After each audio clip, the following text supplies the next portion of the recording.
Good evening, good morrow, and good day, and welcome to another edition of Slice and Dice here with the Manylands campaign. It's a very special occasion today for two reasons. Firstly, let's bring everyone else in, shall we? Good evening, gentlemen. So the two reasons why today is a special stream. First of all, it's session 70. That's a milestone. That's another 10. It's another 0. Session 70. We've been playing this game for approaching 2 years. We're on session 70. It's been a long time. And also, we're at a pivotal point in this particular session with what happened last time, but we'll get to that.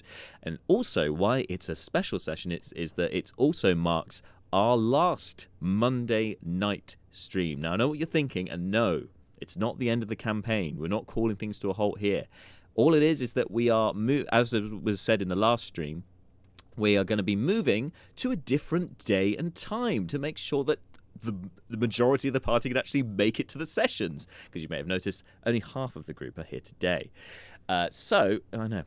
So, from the next session, which will fall on the 10th of June, that's a Thursday night, and it'll be starting from 7:30. So our new time for the Manylands campaign will be fortnightly Thursdays at 7:30, starting on the 10th of June. I'm going to double check that it is the 10th of June. It is the 10th of June. I did remember that correctly. It's a good job I've got that calendar right behind me. So make sure you don't miss out. I'll obviously be putting it on social media nearer the time, just to remind everyone. And, of course, in our Discord. If you haven't joined our Discord already, there is a link to join that. It's nice and easy to do so. If you're watching us live on Twitch, which I hope you are, and if you're even watching us on catch-up on YouTube, there is a link to our Discord on our YouTube channel as well. So just click the button, I think it says chat or something like that on the Twitch page, or click the Discord, I think, logo on YouTube, and it'll take you straight there to come and join our page, because we chat throughout the week, including our beloved subscribers, and chief among our subscribers, Pavel, who's in the chat tonight. Good evening, sir. He's on a 7-month streak as a subscriber with us on Twitch. Thank you, Pavel. Is it just a god monk walking amongst mere mortals? You're the best around. So thank you very much for the support. And if you, we really appreciate the support. If you guys have the ability to do so and would like to do so, the inclination, of course, as well. Please do consider subscribing to us here on Twitch. Of course, you can subscribe on YouTube for literally no money at all. Bart's in the chat and says, literally nothing can stop this man subscribing. Well, we don't want to test that theory. We very much appreciate your subscription. But yes, 7-month streaks so far. And if there are other ways to support the channel as well, and of course get some goodies for yourself. So our newest one, as has just popped up on the notice board here, is for our audio series Baldoa.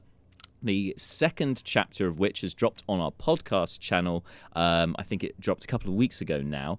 But very exciting announcement with that is the final art just got posted back to me. I say posted, emailed back to me. Obviously, we're in the 21st century here.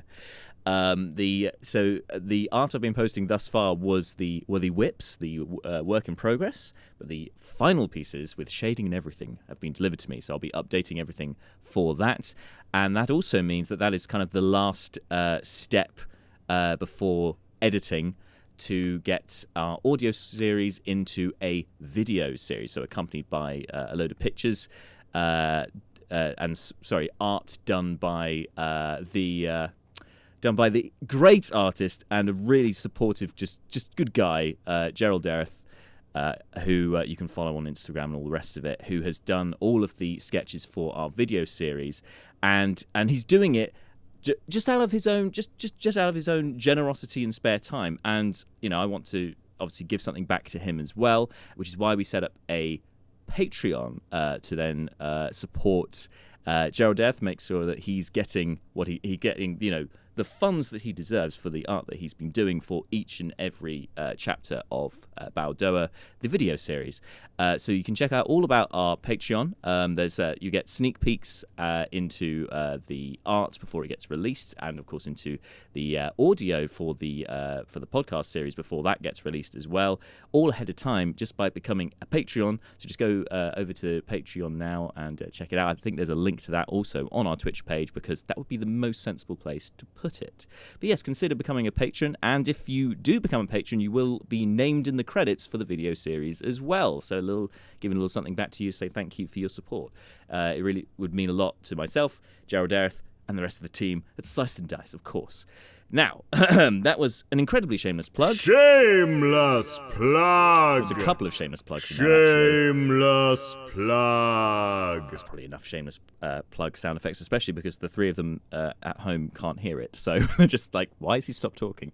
Anyway, so with those out of the way, I don't think we have any other shameless plugs or announcements for today. So I think probably about time we jump in with tonight's session. Just before we do so, in the chat, Pavel has said that, Marshall, my dude, your hair looking metal as fuck, baby. It's yes, or AF, but yes, but it's okay because we are allowed to use naughty words here in the video thing, but on the chat, not so much. But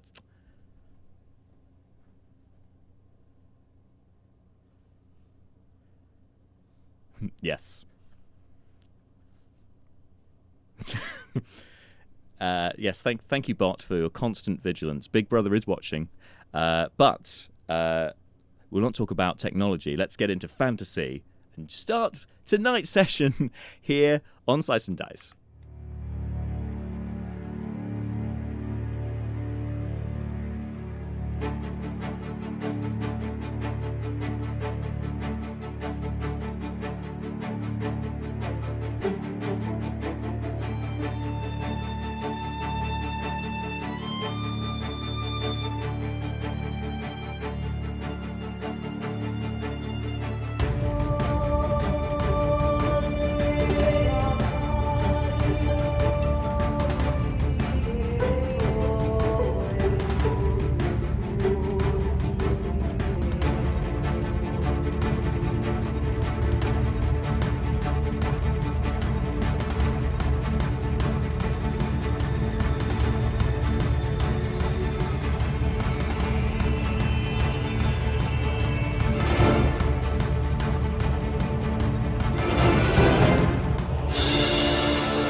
And we are back. So last time, here in the Manylands campaign, so you guys were camping out with your with Breena's commune in Svirf Haven with the colony, taking refuge from the terrible weather above ground, and also to deliver the missing ingredient for her mother, the chief alchemist of the colony, to create an ancient potion of cure curse, of which you may manage to obtain the recipe way back in the Eyrie, which of course is where Brucon is currently waiting for you guys to return to. As you guys were resting for the evening, Neris, being an elf, a full elf, only had to rest for 4 hours, and so then noticed that the young halfling who you had found out in the rain, completely naked, hiding through some rocks, who you then learnt was called Beckett, had gone missing. But she didn't pay too much mind to that because, you know, it's Neris. She wasn't too bothered about that, and decided to continue resting after purchasing a couple of things from the, or should I say, trading for a few goods in and amongst the colony.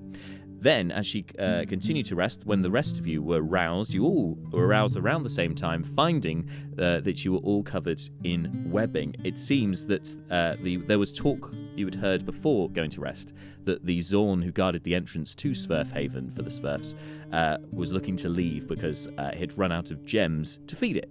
And it seems that was the case because as soon as it's gone, the Drow have attacked, along with giant spiders and mages and all kinds of nastiness. Now, you lot managed to get out of your webbing, some of you relatively quickly, some of you less so, but you managed to eventually get yourselves free and fight off the Drow. However, they had already taken quite a lot of Svirfs, including some of the senior members of Svirf Haven, including Elder Svirf, and Breena's mother, the chief alchemist, along with Breena herself, who is otherwise known in Svirf Haven as Sparkled Svirf, which Seth could not get enough laughs out of. And her mother, whose name is Sapphire Smurf, is one of the other ones who has been taken. In the ensuing chaos, the Drow then bugged out, using darkness to blind you all to then get out of there, including one mage, which Seth has a little bit of a vendetta against because, well, Seth attacked it and it didn't die, so that's enough to make a vendetta for Seth, I think. Yeah, that seems fair enough. And you began your pursuit. After some encouragement from Sensei Svirf, and upon noticing Beckett coming back down to Svirf Haven with a mechanical owl in his possession.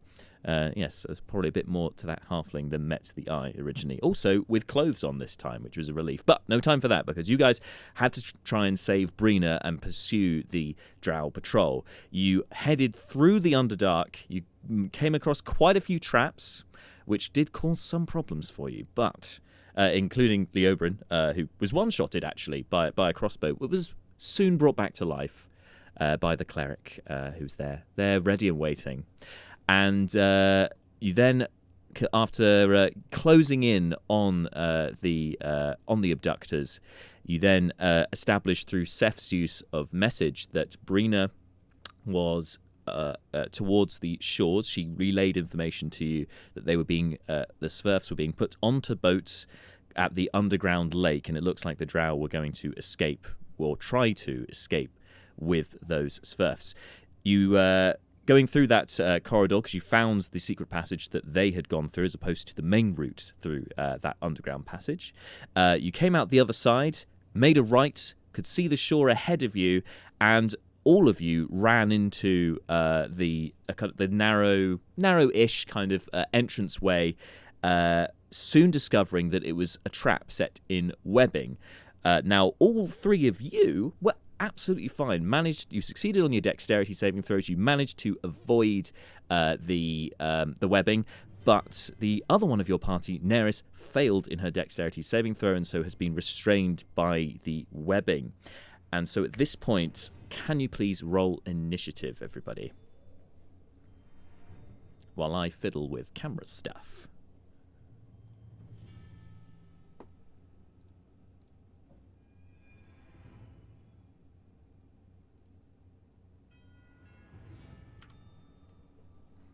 All right, here we go. So just to note on the map, the square that's under you is to represent the webbing. It's a 20-foot square. The entrance itself is actually 15 foot, but, you know, is how it is. So, did anyone roll 20 or above? No. Seth, no? Okay. 20 to 15? No. Not 20 to 15 either. Well, this is going well.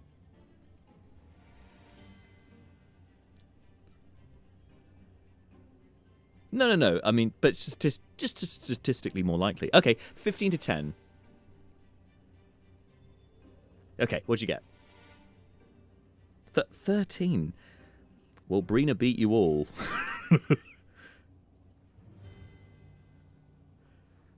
Yep.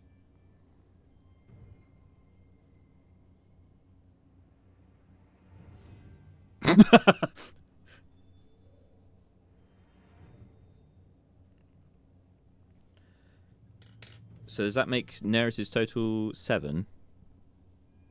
Okay, cool. I'll get to Neris in a second. So, anyone else in 15 to 10? Dan? Marshall? No? 10 to 5. 9. Nice one. Malar. There we go. Malar with 9. Neris had 7. 7 for Leobrin as well. Well, one of the bad guys also got a 7. So it's a roll-off. Let's have a roll-off. So if you want to roll for Neris, James, if you want to roll, obviously, for Leo, Marshall, and I'll roll for Mystery Enemy number 8. Oh, God, that's a natural 1 for me. Yep. Just a straight roll.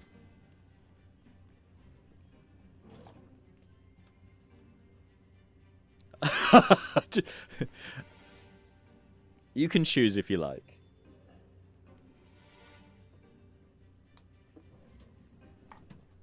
Yeah, as Leobrin, as Marshall's here, I think it makes sense that we should have Leo go first and have Neris go after. That seems fair. Let's go with that on that sort of tie, and then Mystery Enemy can go after both of you. So Leo, Neris, other guy. Excellent. Well, here we are. Cool. So, all right. Top of the round. Obviously, you can all see ahead of you quite a few Drow in their dark robes with their dark skin, and all pointing crossbows in your direction. But it's not their turn yet. But they're not exactly hiding. They're there. You know they're there. And great. That happens. It's then Breena's turn. And I'm just going to change the music to make it a little bit more tense because we are getting into a combat situation. All right.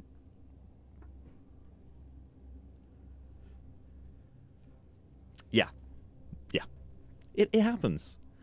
It's the way the dice roll sometimes. All right, so that's Breena's turn. Next up is Seth. So you are in the middle of the webbing, but you manage to avoid getting stuck in it. So it is difficult terrain to get through the rest of it, but you've got only 5 feet of it in front of you, so only 10 feet of movement.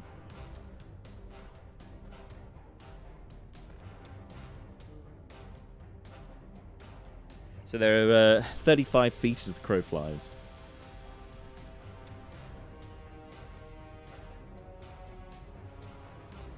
They are all spread out, it seems. There's at least 5 feet gaps between them.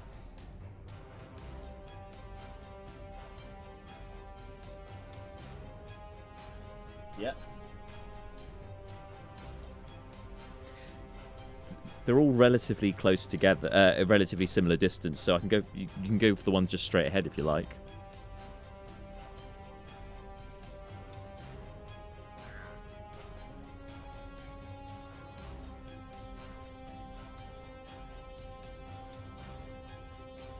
Yes, they're spread out. They didn't close ranks. They didn't think about you, did they? God.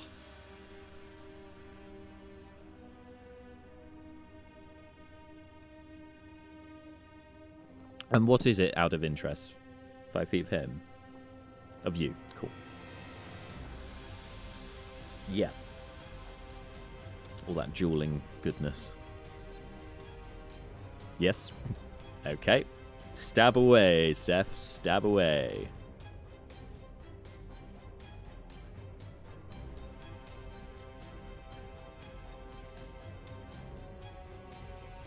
He misses, I'm afraid. Kind of go to land the blow, and he kind of dodges, and the robe comes up, and you can see a chain shirt underneath. You kind of a couple of sparks fly as your rapier just kind of slides off of the chain shirt. That's a miss, I'm afraid. I think that's your turn, isn't it? Yep. All right. All right. Next up.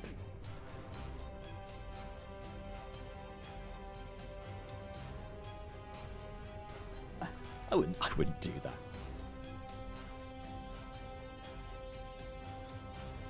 that. just going to grab the player's handbook 1 second.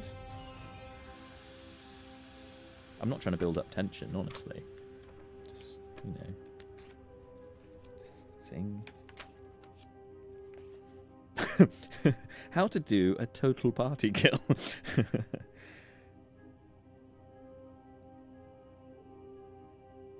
They wouldn't do that. All right, Seth. You see these as you just after you miss with the attack, suddenly you see 2 by your head and 2 below floating darts giving off a yellowish purple glow. A yellow and purple glow. Magic missile has been cast against you. That's 2, 7, 11. Ooh. 16 points of force damage to you. As phew, phew, phew, phew. 4 darts hit you. Yeah, it's 4 darts. Yeah.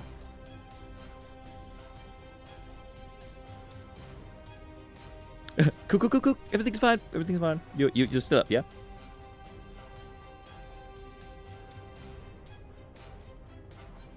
And you also, in that moment, hear Breena, confused, going, "What? Where'd that come from?" And you get the sense, even with your passive perception, Seth, that Breena's on the middle boat. Because there's 3 boats you can now see. Probably not so well on this camera, but there you go. There's 3 boats. Yeah, they're all spread out. Pan right. Actually, no, Seth, since you ran in, you would have seen these guys as well. Who are lying in wait. But the other 2 wouldn't know that. Anyway, it's... Cool. Malar, you're next. And again, you have 10 feet to get through the webbing.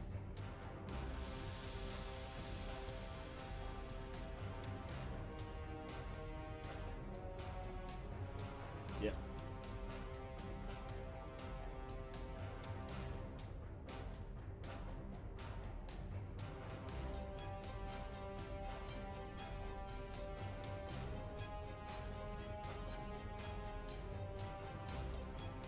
Good call. Protect the boys. Cool. Are you doing anything with you? That was blessed, right? Oh,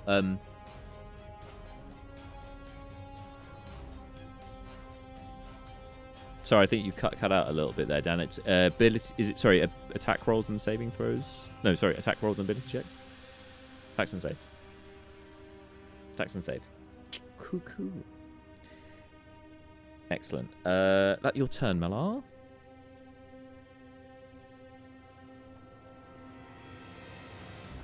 Yep. Okay. Next is Leobrin. All right.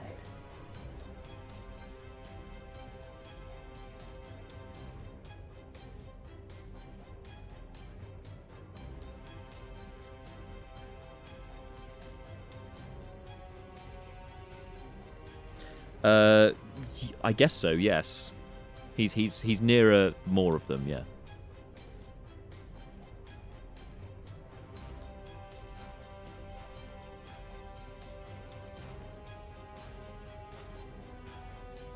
Oh. Yeah. Yes, you can. Pop. Yes. Good call. Focus fire.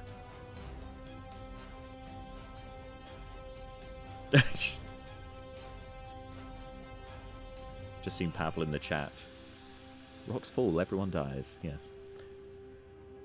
17 to hit. That hits, yes. Armor class 15. Hey! Truly are blessed this day.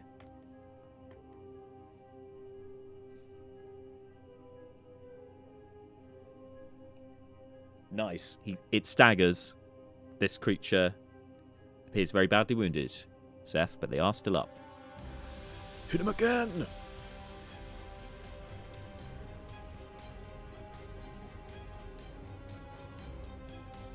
Winning! That's also a hit, yes.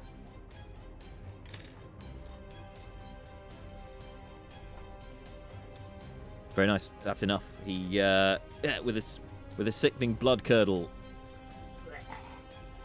collapses to the floor, dies. Excellent. One down.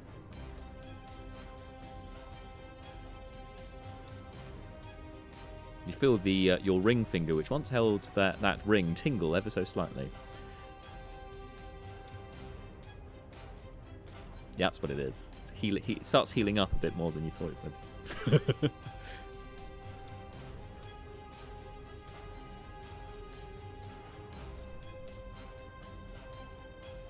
Going prone. Not a bad idea, Leo. Not a bad idea. Okay, that's your turn. Next is Neris. She's currently restrained in the webbing. Attack rolls with disadvantage. She could do spells that make them do do saving throws. Not trying to say fireball. Anything that incurs a saving throw, that's fine. Yeah.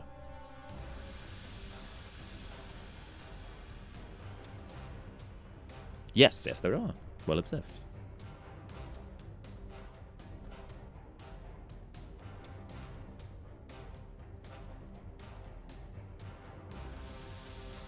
I mean, you certainly can, but because this is Neris, I'm just gonna roll. I'm just gonna roll a check for Neris to see where she would aim this, see how much she would care about hitting Seth or not. All right. Sorry, go ahead. Yeah, she can drop a fireball, no problem. So, what's the save? What is a dex save, and how much is it? Sorry. 14. Yep. Yes, exactly. She can get the 4. Yep. Yep. So she can do it that way. She would do it that way with reckless abandon, realizing, being able to see 4 of them. That's fair enough. All right, save was 14. So we've got. Oh, they're quite good. Okay, we've got 2 fails, 1 success, and then the last one, 2 successes. So 2 succeed and 2 fail. So succeeds for half, and how much damage does the fireball do? Yep.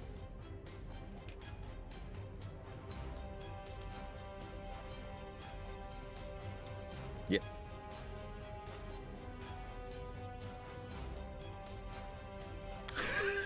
Even at half damage, that does wipe out one of them.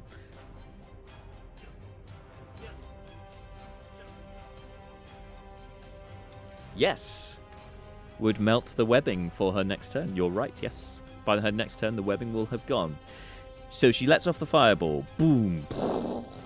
The one at the back was standing on the edge of the boat. That keel boat is now on fire, and you can hear the shrieking of Svirfs who are trapped in webbing with fire as the keel boat is catching light. They're not dead yet. Yeah, they're not dead yet, but they are in mortal peril.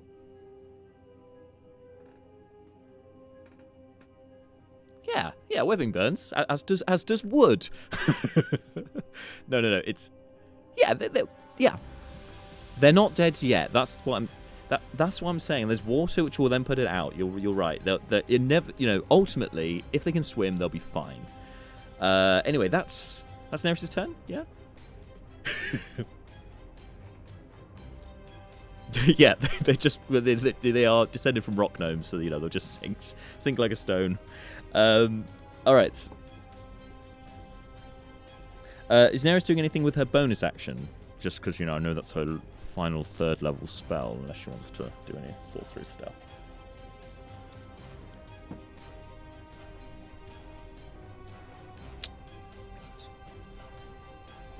Awesome. Good call. And that's Neris's turn. So next we've got... Ah, yes. The one who survived.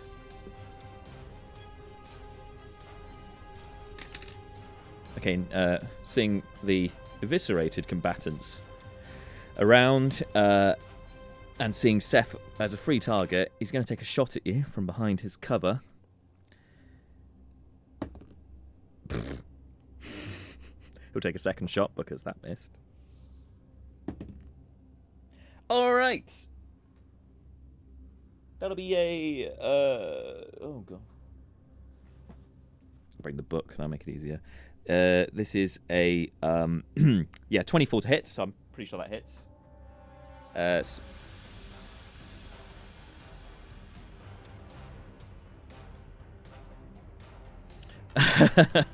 Oh, well...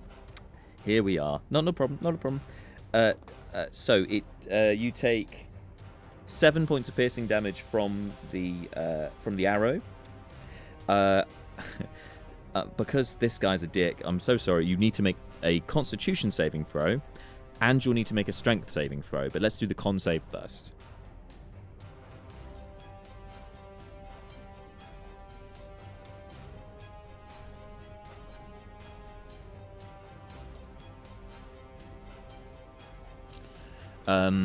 For the purposes of this, I'll say that it's it would just be for the initial attack rather than like how we did it before when Seth nearly died that time, that we had the poison bit as a separate entity from the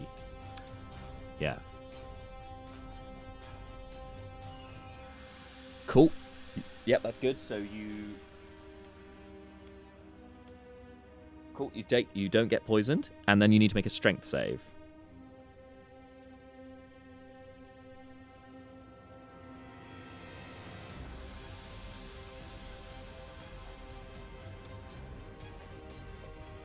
.15's what you needed. Exactly what you needed for that one. So let me just double check in case you take half damage, because I didn't note that down.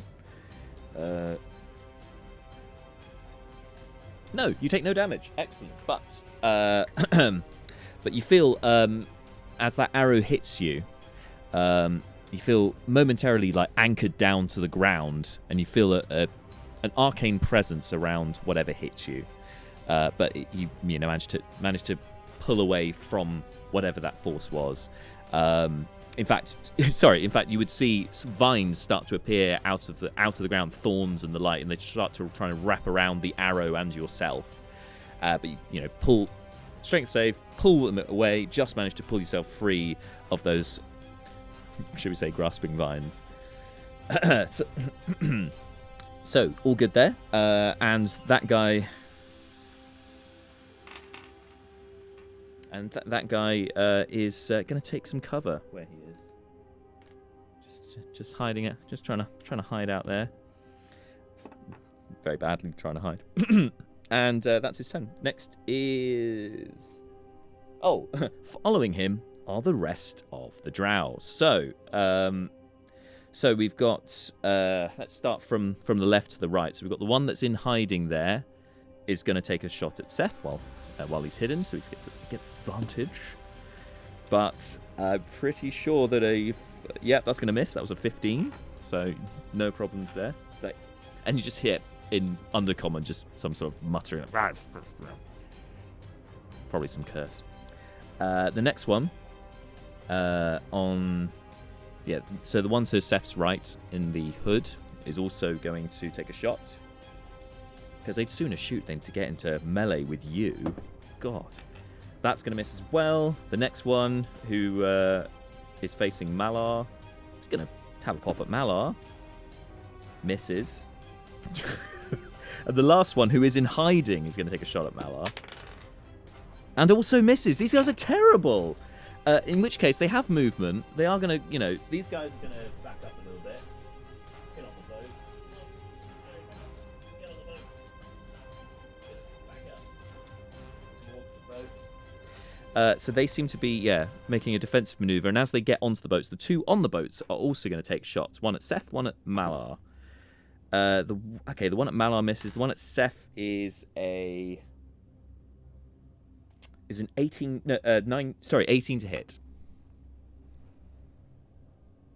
Hey! You've got your shield out. Your armor class is 19, right? Cool. Excellent. So, woefully inaccurate Drow there. However, at the end of their turn, descending from the ceiling, Leobrin, you take cover from the crossbow fire, and then you hear a movement above you, just too late, as descending from the ceiling comes a part man, part spider. Or man-spider.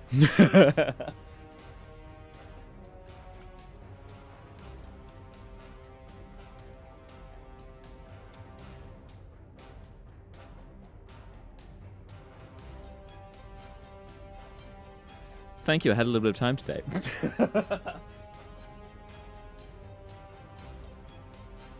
And obviously, seeing the stricken Leobrin on the ground,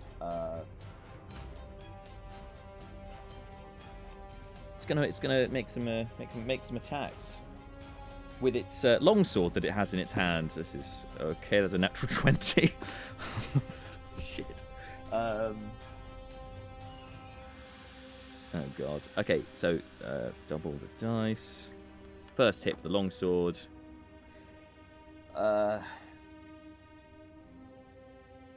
You take. Okay, you take. Yes, it hits. Yes, with natural 20, you only took 8 points of slashing damage. Yep, didn't roll very well at all there. Second attack.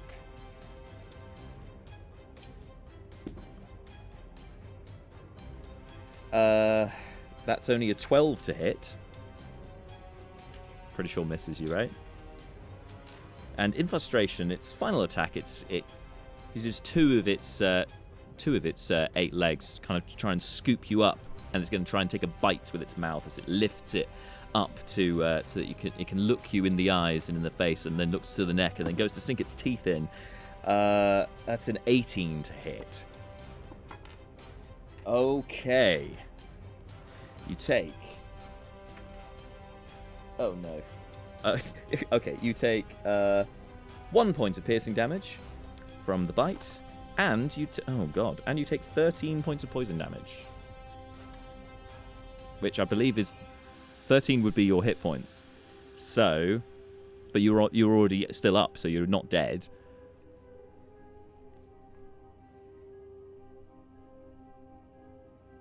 Just 14, yep. It doesn't take you past your maximum. It doesn't insta-kill you. It's close, but it's not quite enough, is it?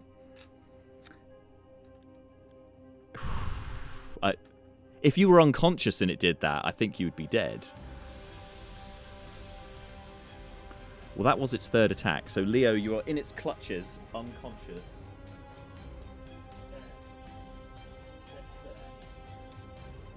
This will look good when it's done. This is going to be totally worth the wait, guys.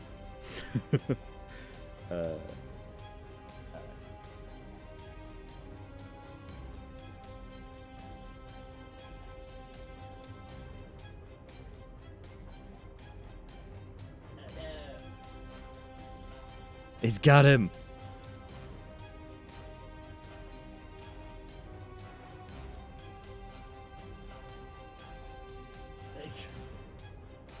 That's how it works, right? So yeah, there's mortal peril for Leobrin, and as the Drider is chomming away on the stricken Leobrin, the rest of the two of you ahead would have your attention drawn to this Drider. Yes, Pavel is a Drider. From Neris, kind of shrieking out, "There's a man spider eating Leo!"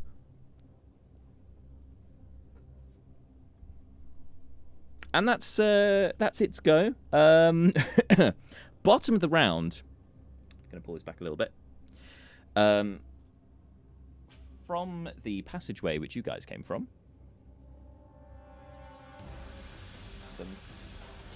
some little people come running in. One of them, a halfling, and the other one, a sensei Svirf, you may remember from before. Kind of, oh shit, it's all going down. And Beckett, the halfling, lets his mechanical owl fly towards Neris, and it tries to pick at the webbing, and then Neris catches fire, and it immediately kind of comes back and kind of starts flying around the chamber trying to get a better look at things. And put him here for now. Yes, there's an owl in tow. There's a homunculus servant flying around. They're there to help, but they're going to wait until Neris has stopped being on fire before they join in the fray more. So, top of the round, it is now the Dryder's go. Now, the Dryder has already taken out one, and it could stop at one, but there is a perfectly good meal in the webbing. So he's going to head to the webbing. He's going to take the fire damage from Neris. Do you want to roll a d4, James? See how much fire damage he takes. 4. Nice. It all counts. That's the most you could do, so fantastic.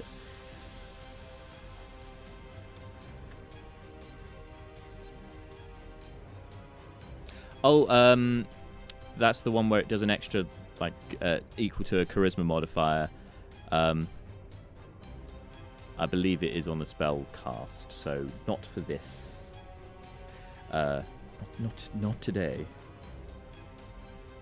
Yeah, no worries. But always worth asking. So it takes 4 points of fire damage, and it is going to, tuck into Neris, I think. So firstly, it's going to be a bit more sensible, and it's going to go two-handed with the longsword, because this one looks a bit tougher than the last one. So she's still in the webbing until her turn, so have advantage on the attack. So that'll be one hit with the longsword. It was sorry. It was 24 to hit.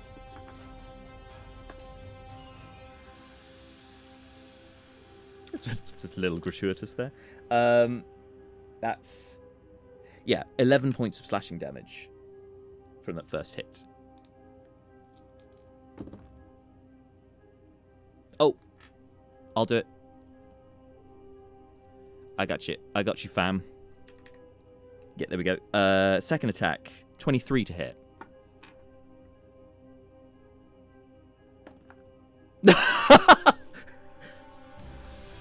I mean, it's just the dice, not me. But equally, it's good that something out of this drow lot are actually hitting, because everything else is woeful at the moment. 8 this time. So she's still up. 5 points left. Final attack. Again, going to go for the bite, because that worked well last time. Okay, that's more. That's a 19 on the dice, so that's going to be 25. So, 1 point of piercing damage. She's still up from that.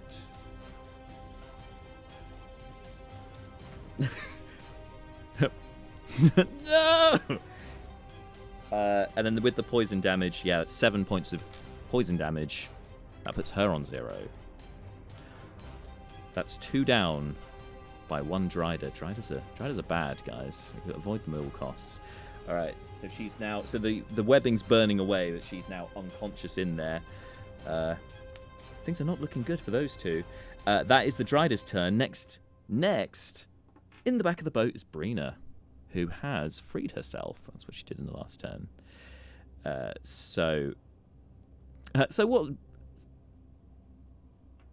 You what, sorry? Just cast everything. Okay. I think what Breena would do here... Each creature of your choice within 60 feet, they can hear you. Yep, she pulls out her wand. Irrefutable. The wand that was she was destined to go to the tree for by the god of truth, Ominak, or Keith as he's otherwise known, and cast Truth Hurts with that. Each creature within 60 feet that can hear her must make a charisma saving throw that she chooses, so it doesn't have to be you guys. So she'll choose all the drow and the Dryder. She can't see the one who's hiding away, but she'll choose the rest of them. They always have to make charisma saves. 1 save. I think the Dryder saves. 1, 2 more. Right, 3 fails. And on a failed save, affected creatures take 3d10 radiant damage and are deafened until the end of your next turn. On a successful save, half as much damage and not deafened. Okay. I made this item, but it's just such a long time ago. I can't remember exactly what these things do. So, okay, so that's a nice even 12 radiant damage to those who failed, which, which is enough to... That's enough to kill a couple of the guys. 1, dead. 2, dead. 3 dead. Boom. Those who succeeded, half damage, they're still up. Including the Dryder. That's her action, and that was using the wand. Bonus action, she's going to Misty Step over to you guys. And she's back in business, everybody. So, if you want to, James, because Neris is down, you obviously can do death saves, but if she doesn't get up on the next round, you can take over from Breena instead if you'd rather, because she's, active. But entirely up to you. We'll cross that next turn. So so that's Breena's turn. Next up is Seth.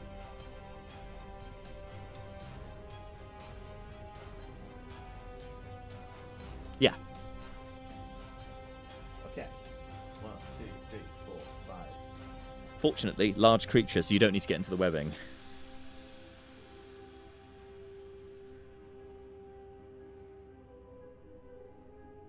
Nice. Yep.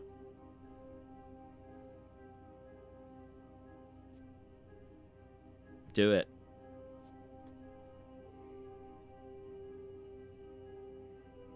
Okay. Make sure this hits. Yep. Okay. And Elven Accuracy means 3 dice. All the craziness.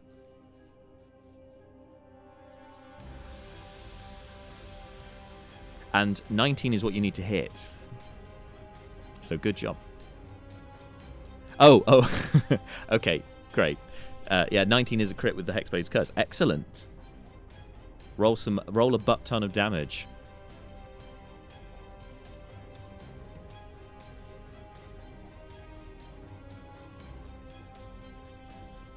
Yep.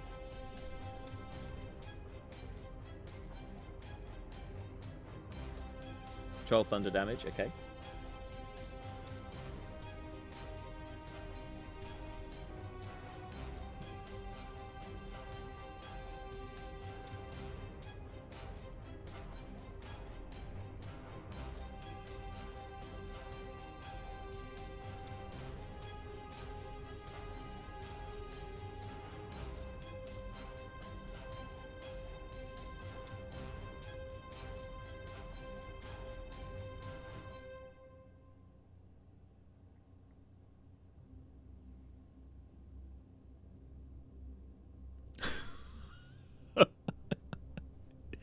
And then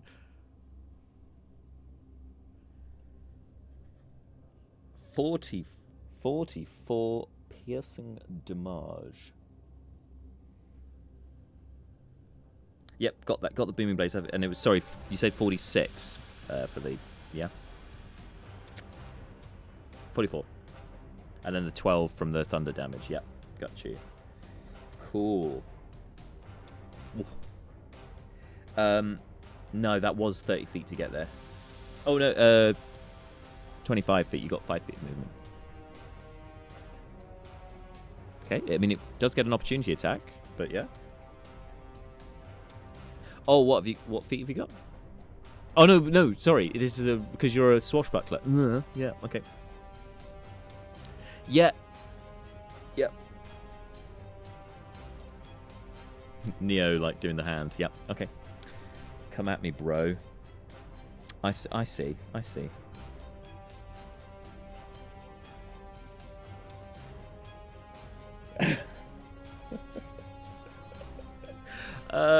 Good call. Mala, you are one just before you, but you'll be next.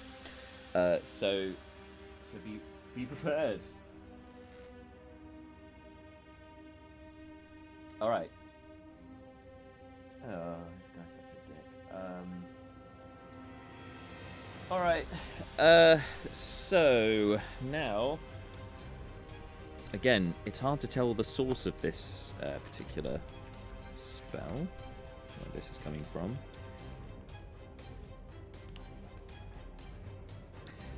Because apparently whatever's casting it can't be seen by some means. But let me bring up the seal. But it does. All right. But it does reappear. The caster was in fact. It was the mage all along. He's back on the middle boat. He had a greater invisibility up, which he has now dropped because he's concentrating on a different spell. And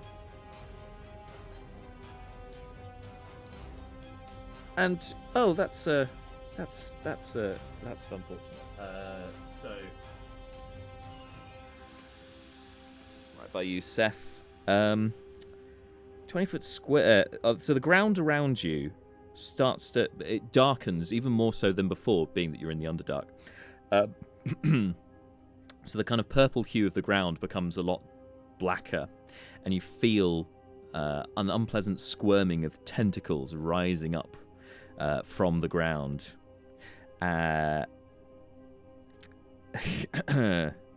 When a creature enters the affected area for the first time or starts its turn there. So at the beginning of your next turn, you're going to need to make a dexterity saving throw.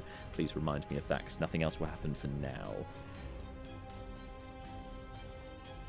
I mean, you could not, but the chat will know, and I'll know when I watch it back later, and there will be serious ramifications. No. All right, so that is the mage, and then it's Malar's turn.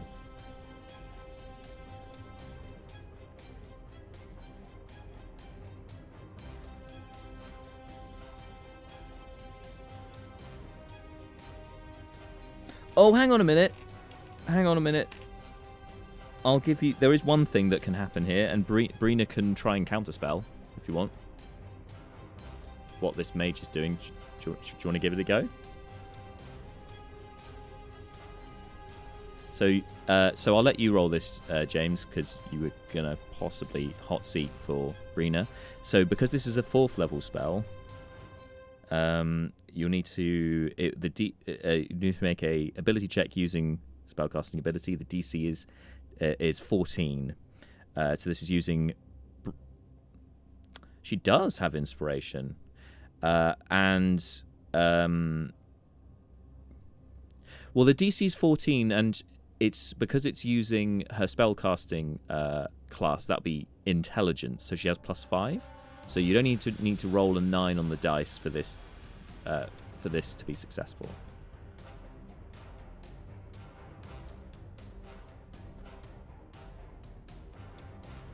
Oh no, the tension.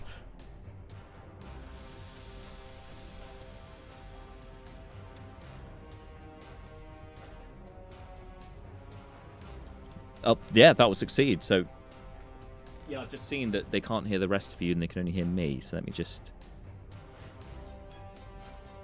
That's strange, but I'll see if I can fix it. Hang on a second.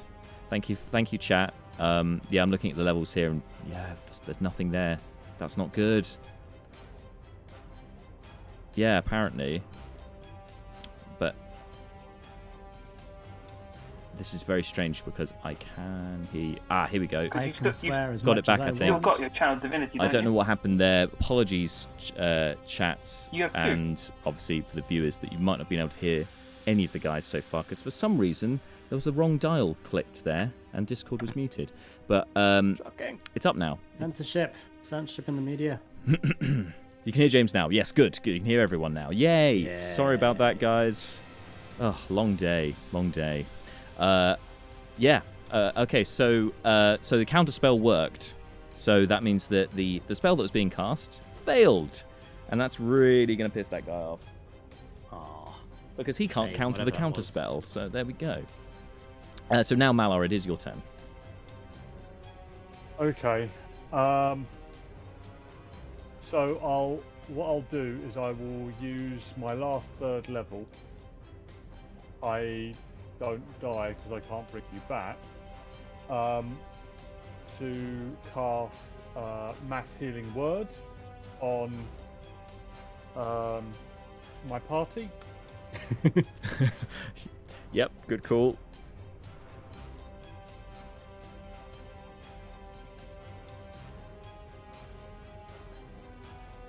That's going to be 12 points of healing to everybody, including myself. This is why we love you. That's why we full keep health. him around. Health. This is why we stopped that woman being a statue. Keep you around. So Neris has 12. Breena was on full anyway. Yep. And anything else? That's a bonus. That's a bonus action. Yep, perfect.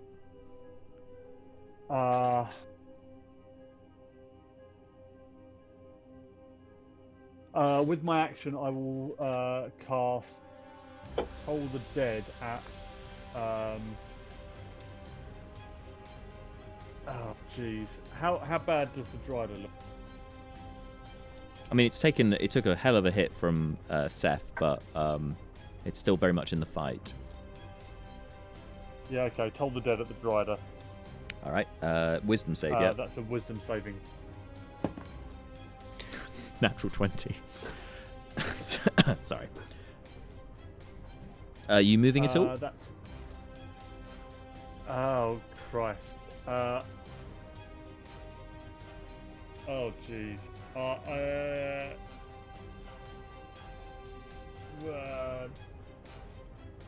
Move me back away, opposite to the direction of Seth. 3 squares. Yeah, I think. Cool. That'll be tough. Excellent. Good stuff. yeah. Neris next. Yep. No, sorry, Leo next. Apologies. Since you're piloting Breena, Yeah. can I ask a question? One of her abilities for being a divination wizard. Yeah. Is she's got a portent. Yep. Yeah, I've She rolls 2d20s. Yep, I You have. already got them. I have rolled those. They Okay. I have got them, but then they're unfortunately very middle of the road numbers. So I'm sure there'll be a time she can use them. In fact, she could have used them for the counterspell. Actually, that's a good point. But yes, yeah. So just for reference, it's an 11 and a 12. Okay. Cool. It's Leo next. Yeah. And now everyone can hear everyone, and chat. I can only apologise for. I don't know why that was muted, but it was. But they're back now. Full of vim and vigor. Stand up. Vimto. And I attempt to blast this big spidery monster. I think you. Yeah, I think you weren't actually within 5 feet of it. It got moved around, so yeah, you don't have disadvantage. Realizing that I am still poisoned, it doesn't matter even if I am still within 5 feet, because it's disadvantage either way. Oh, I see. Ah, yes, the mechanics of D&D. Yes. So, blasted 1 with the bonus. That's going to help. 14. 14. Nope. Misses, unfortunately. Yes. And blasted 2. Its AC is 19 because obviously Seth hit, so yeah, I can feel that. Well, could have been a crit, but disadvantage, so I missed. No. Oh, no. Good times. It's arcane blasts strike the walls and ceiling. Yeah. And then no action. Leo starts punching it because that wouldn't do any effect. Actually, no, he could theoretically punch it. He's a strong boy. So no, he Stays a respectable distance away. yes. Neris Yells is next. some swears. The webbing's now burnt away, but Neris has found herself on the floor as she momentarily went unconscious. But she's now on 12. So James, what's she doing? So, 50-50 if this is like a thing. Can I draw Neris's moon touch longsword? Does the bright light from that count as sunlight sensitivity for drows? Like, is that? I don't know if it's pure sunlight or if it can be. It says on its stat while in sunlight. So I would say no. So it doesn't count for. Not for bright light Okay. necessarily. The shadow demon that you were fighting before, it was affected by bright light, I think, whereas this is sunlight. Okay, that's probably what I'm confusing it with. Then instead of that, so for the bonus action, going to use third level spell slot to cast Shadow Blade. Shadow Blade. Yep. Which, since it's third level, will be 3d8 damage, and because we're in dim light in the cave, you get advantage on the attack. Yeah, you're right. Shadow Blade. It's good. It's good. So going to attack with that with advantage. So we've And got with 2 dice because this isn't death. That is tough modifier. 20. 20 hits. Nice. Roll some damage. 3d8. And on D&D Beyond, I don't think... Is there a... Oh, there is. Found it. Just filling in her sorcery points for you. There we go. 19 damage with the sword.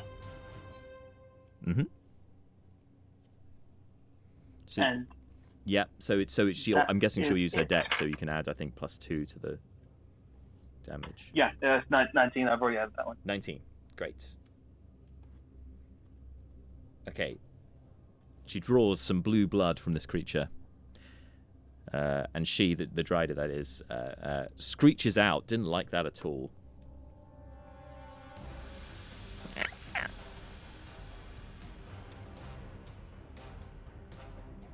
Side chairs with the RIP emojis in the chat. Thank you for that.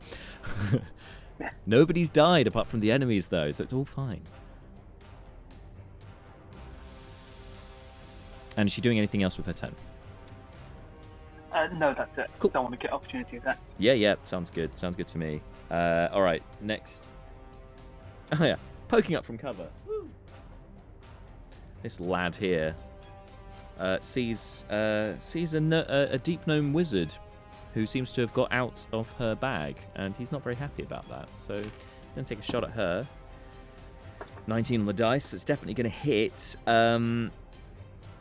So, James, could you roll a strength saving throw for Breena, which I believe she has -2 to her strength saves. 13. That fails, unfortunately. So she takes. So from the arrow, she takes 7 points of piercing damage, and then she takes a further 4 points of piercing damage as vines erupt out of the ground and restrain her on the spot. From this apparently magical bow that has just been shot at her. The guy does have a second shot as well, so while we're there, take another shot. And that's a 16 to hit, which Breena has. Still Breena.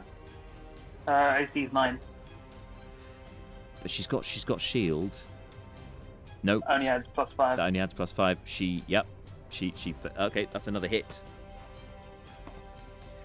She takes another 8 points. Hang on. Nope. 10 points of piercing damage. And she needs to make a con save. In fact, she needs to make 2 because I forgot on the first shot. Do you mind, James, rolling for that? Yeah. And I'll fill in her hit Con. point stuff. Yeah. Ah, nice. 20. Non-natural. Cool. So she was fine for the first one. And one more, please. 18. Non-natural. Hey! So she's not poisoned. She is currently restrained, but she's still in the fight. Now, I've blanked a bit on the damage. 10 for the second shot. She's on 11 HP. 11 HP. Thank you. That sounds right. There we go. Okay, cool. So she's still up, currently restrained, but in the fight, crucially, and Matey behind the cover there is also going to hide again because he's just a little bastard trying to hide. And that's the end of his turn. Then we're over to back of the bus here. These two boys. The Svirf, Sensei Svirf, charges in to attack the Drow. The Drider. And The level 20 monk has arrived. the level 20 Deep Gnome Monk. Could be a thing, right? Attacks 18 misses, and then he's going to make bonus strike as well. And that also misses. Well, he's there, though. That's the main thing. He's there in the fight. Lovely job. And additional fodder. Beckett's also there. Yeah, additional, many hands that make light work, as they say. He's got lots of little trinkets. What's he going to do?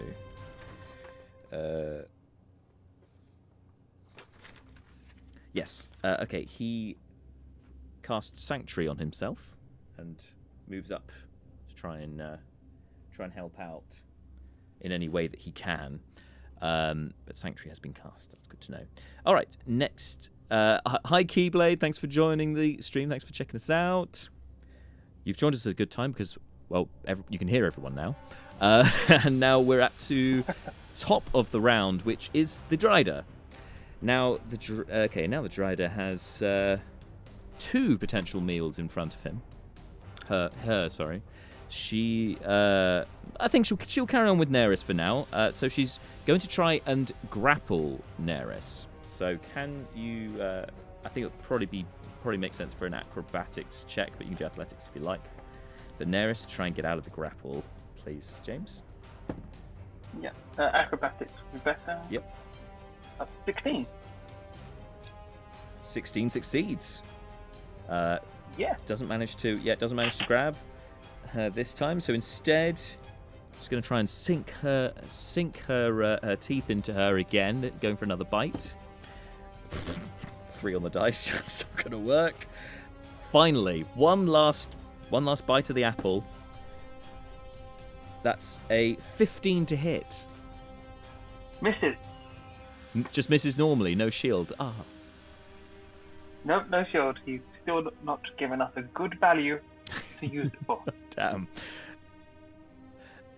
Excellent. So the Drider completely useless that round. And seeing that all eyes are on them, they are going to take the opportunity attacks from Neris and so Neris with the Shadow Blade and Sensei Svirf with his fists. As it goes to climb up onto the wall. He also takes 2d8 thunder damage from Booming Blade. Yes. It's why I stepped back. I thought if everyone's down, I wanted to try and make him move, get that little bit of extra damage. Yep. That's 12 thunder damage. 12 thunder damage. Still up there. 12 thunder damage, nice one. And then opportunity attack from Neris.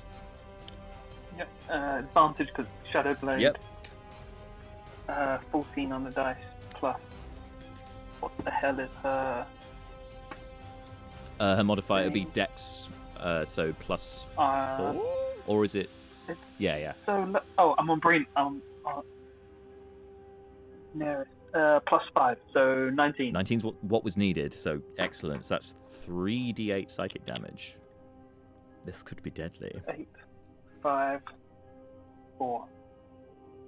I've forgotten that. 17, 18, 19. 19, very nice. Another big hit from Neris. This creature does not seem happy with that gash to its side, but it continues climbing up. It gets about it's about 25 feet up. The cavern ceiling is 30 feet up, so it's nearly at the ceiling at this point. trying to get out of the way of melee attacks currently. All right, it's now Breena's turn. Did Sensei Smurf hit? No, he missed, and then fell over apparently. So it's Natural 1. It's Breena's turn next. She's currently restrained by these vines. However, what can she? Yeah. Oh no, those all have attack rolls. Well, that's no good. All right, she'll try and break out of the vines, which I think is this is ensnaring strike is the spell. So it's a strength check because she failed the original strength save. Always a good thing to know because strength checks are more difficult than strength saves, and that's a 9 on the dice. So she's still stuck. All right, next is Seth. Cool. I'm going to Eldritch Blast the Drider. All right. Have at it.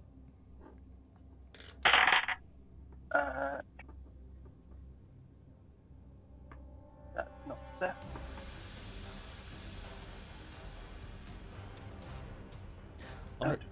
I completely forgot the other drow. Never mind. 22 for the first turn. Yep.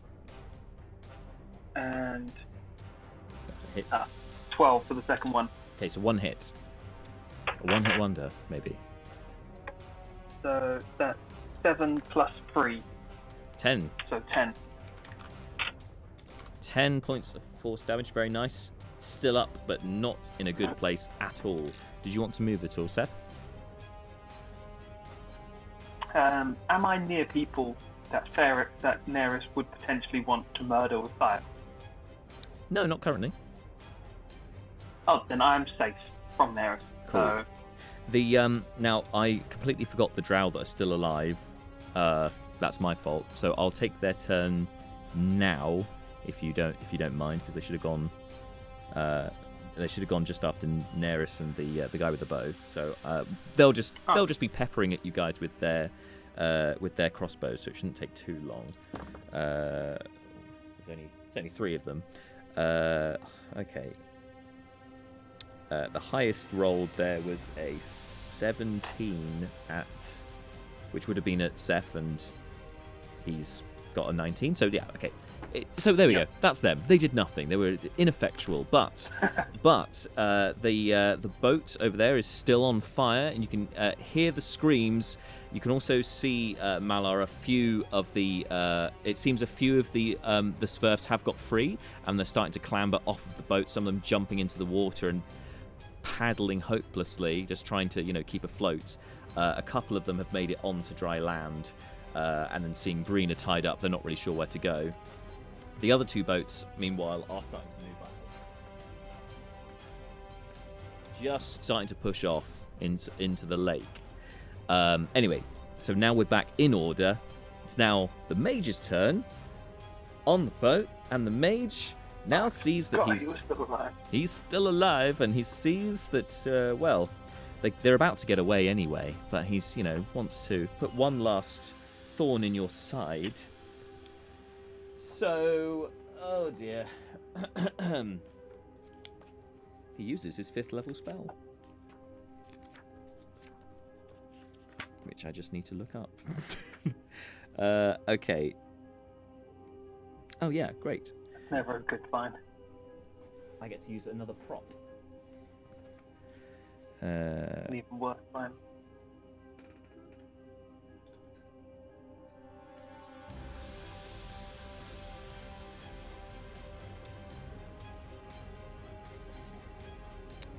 Oh no, wait. Let's get Breena too. So 4 of you are currently appearing around you, a 20-foot radius sphere of poisonous yellow-green fog. No. Yes. Yes. Bless, folks. People have bless. Remember, you've got bless. Yes. Oh Actually, my god, I fucking have bless. Malar's not in it. He was further back, so that's okay. Just outside of it. You got lucky this time, Malar. Yeah, so when a creature enters the spell's area for the first time or starts its turn, there must make a Constitution saving throw. So just let's remember that. Okay, we'll get to that on your turns. And next up is Malar, who is, as we established, just outside of that yellowy-green fog. And you can see the boat starting to disappear. Yeah, skirting the cloud, I would like to try and get as close to the mage as I can with my movement. Okay. Yeah, you can get all the way to the edge of the shore. That puts you approximately 30 feet from him. Okay, bonus action, spiritual weapon behind him, and we'll have a crack, shall we? There's now a spiritual mace on the boat. No, scythe, right? Sickle side. That was it, sickle, yeah. That's going to be 14 to hit. 14 misses, unfortunately. Yeah, fine. But that is now up. Yep. That was my bonus action. I will. I'll throw out a Toll the Dead at him. So. Yep. Wisdom save for him. 14. 14. That fails. Has he? Is it full hit points or no? No, he is not at full hit points. He got seriously messed up by Seth in the last session.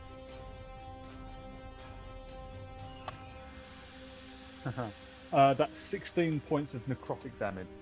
Oh boy. Nice. You just hear him cough up blood. He seems to be barely holding on. It's like staggers and leaning on the side of the boat. Is that cloud effect? Is that a concentration spell? It is. It is a concentration spell. And with that, woo! As quickly as it arrived, that cloud has gone. Nice.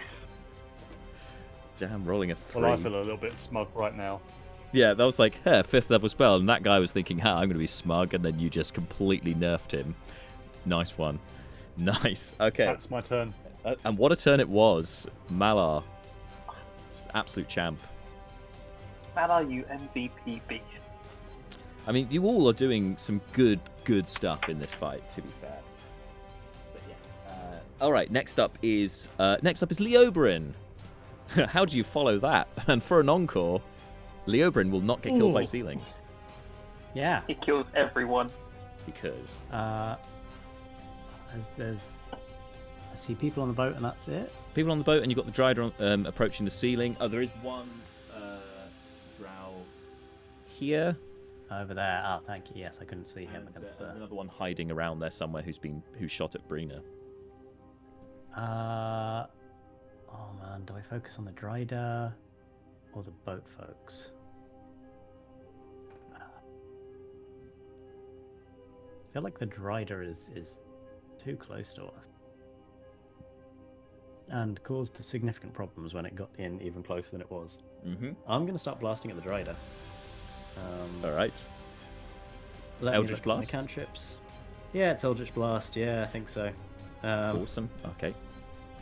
I don't really want to. Oh, do I prank the Drider for a whole action? Decisions. Nah, it's a large creature, so I wouldn't cover enough area to prank it properly. Yeah, I blast it. All right, go for it. Or I try to blast it. Ooh, that's going to be a hit. 22. 22 is going to hit. Yes. 11 force damage. Describe to us how you dispatch the Drider from the battlefield. It's basically it starts like when those slow-mo bits, you know, where they're the sort of the action hero is like blasting repeatedly. Yeah. In slow motion, sort of screaming. Except Leo does one blast and it dies, and the slow motion bit stops, and he's like, It's like Point Break, as it but sort one of- shot yeah, and it it's- hits. and it drops from the ceiling to the floor, and its legs like twitch and then curl up into a little wall. If anyone wants to clip this and then, do some slow-mo stuff later, this is what it would look like in Yeah. full speed. If I just go like, except in one of those, so you can like just slow mo the first one. And then Leo turns around and fires another blast towards the boat one. The boat. All right. Yes. Fire. I guess the near one in the boat. Yeah. Ooh, that might be another hit. 19. Hits, yep. Ooh, yes. Oh, hello. 12 force damage. And with that blast, you hit this drow so hard. Its lifeless body, as it dies, it does the Wilhelm scream, falls off the boat into the water, dead. Ah! Dead. Oh my god, Leo's on fire. Not on fire, that's Neris, but he is a killing machine. Yes. I'm standing far enough away from Neris to not be on fire, thank you. Just blasting everything right now. Excellent. Agonizing. That was an agonizing Leo blast. just gave me health back. Because he's dead, my Hexblade's curse gives me health, so thank you, Leo. Hey. That's My what we pleasure. call effing teamwork, guys. Speaking of Neris, unless you'd like to move, Leo, that's your turn, right? Or do a Yeah, bit no, of that's fine. I'm spectrum, fine where I I am. suppose. That sounds cool. Yes. Not a lot of benefits of running around. All right, Neris is next. And her enemy has been dealt with. Most of the enemies have been killed, haven't they? The Yeah, only one you are didn't now, was you're the mopping drow on up the at this boat. point, for the most part. Is it just Drow Spellcaster on the boat? Drow spellcaster on the boat. There's another drow on another boat. There are at least 2 drow still on dry land with you as well. Okay, Neris is going to walk forward a little bit and make sure that she is not within 5 feet of anyone. She is going to start muttering to herself about stupid drow and throwing spiders on her, and she is going to cast Scorching Ray at the drow on the boat. Okay. Bearing in mind there are still Svirfs on the boats. Scorching Ray is not an area effect. No, you're right. It's It is only single target, but yeah, all the fire. Let's just hope they hit. So, I'll do them one at a time. Sure, yeah. Because you said she was injured, so that in case she goes down. So first one is a 15 on the dice. 15. Guessing what her modifier is. This is against the mage, right? Yes. It casts shield. Cool. Well, it's got +6, so it's 21. Oh, it was 15 on the dice. Well, in which case it wouldn't cast shield because it would still hit. So yeah, it's a hit. Yeah. Not nice when those values aren't within shield range, are they, Jack? I know exactly how it feels. Yes. How the tables have turned. That's 2d6 damage. Save the spell slot. That's 6. And I'll do +3 on that one, so that's 9 fire damage. That's enough. That's enough to slay it. Oh, fantastic. In Elvish it cries out, "Curse you, inbreds!" Ah! Wow. How many more drows are on boats? 1. There's the middle boat's now floating with no drow on it. She's got her hand facing towards that one, and she's just going to slowly turn to the next one as the second Scorching Ray comes flying out. Yep, I can see the And character that is brand 18. Neris Smolder. 18 hits. 18 total. Yep, 18 total will hit, yep. And that is 10 damage. That's enough to kill that one as well. Alright. And then she's gonna keep panning around till there's another drow in sight for the last ray. There is one in sight. And that is a 23. Yeah, that hits, yeah. She will call this move Fire Sprinkler. 12 damage. And it like goes down onto its knees, its entire body aflame, and just, flinches for a moment, quivering there before collapsing to the ground, dying a very gruesome death by fire. All right, there is only one combatant left, so it appears that you know of. Is Neris moving at all, or is she happy where she is? She's moved forward. She's done that. She is going to turn a first level spell slot with a bonus action into sorcery points. Sorcery points. So Because she's she's got gone like from one sorcery point to 3. Oh, yeah, so okay. she's now got 3 sorcery points. Yep, got you. Good call. All right, that's her turn. Nice. And then after Neris, it is the one remaining chap.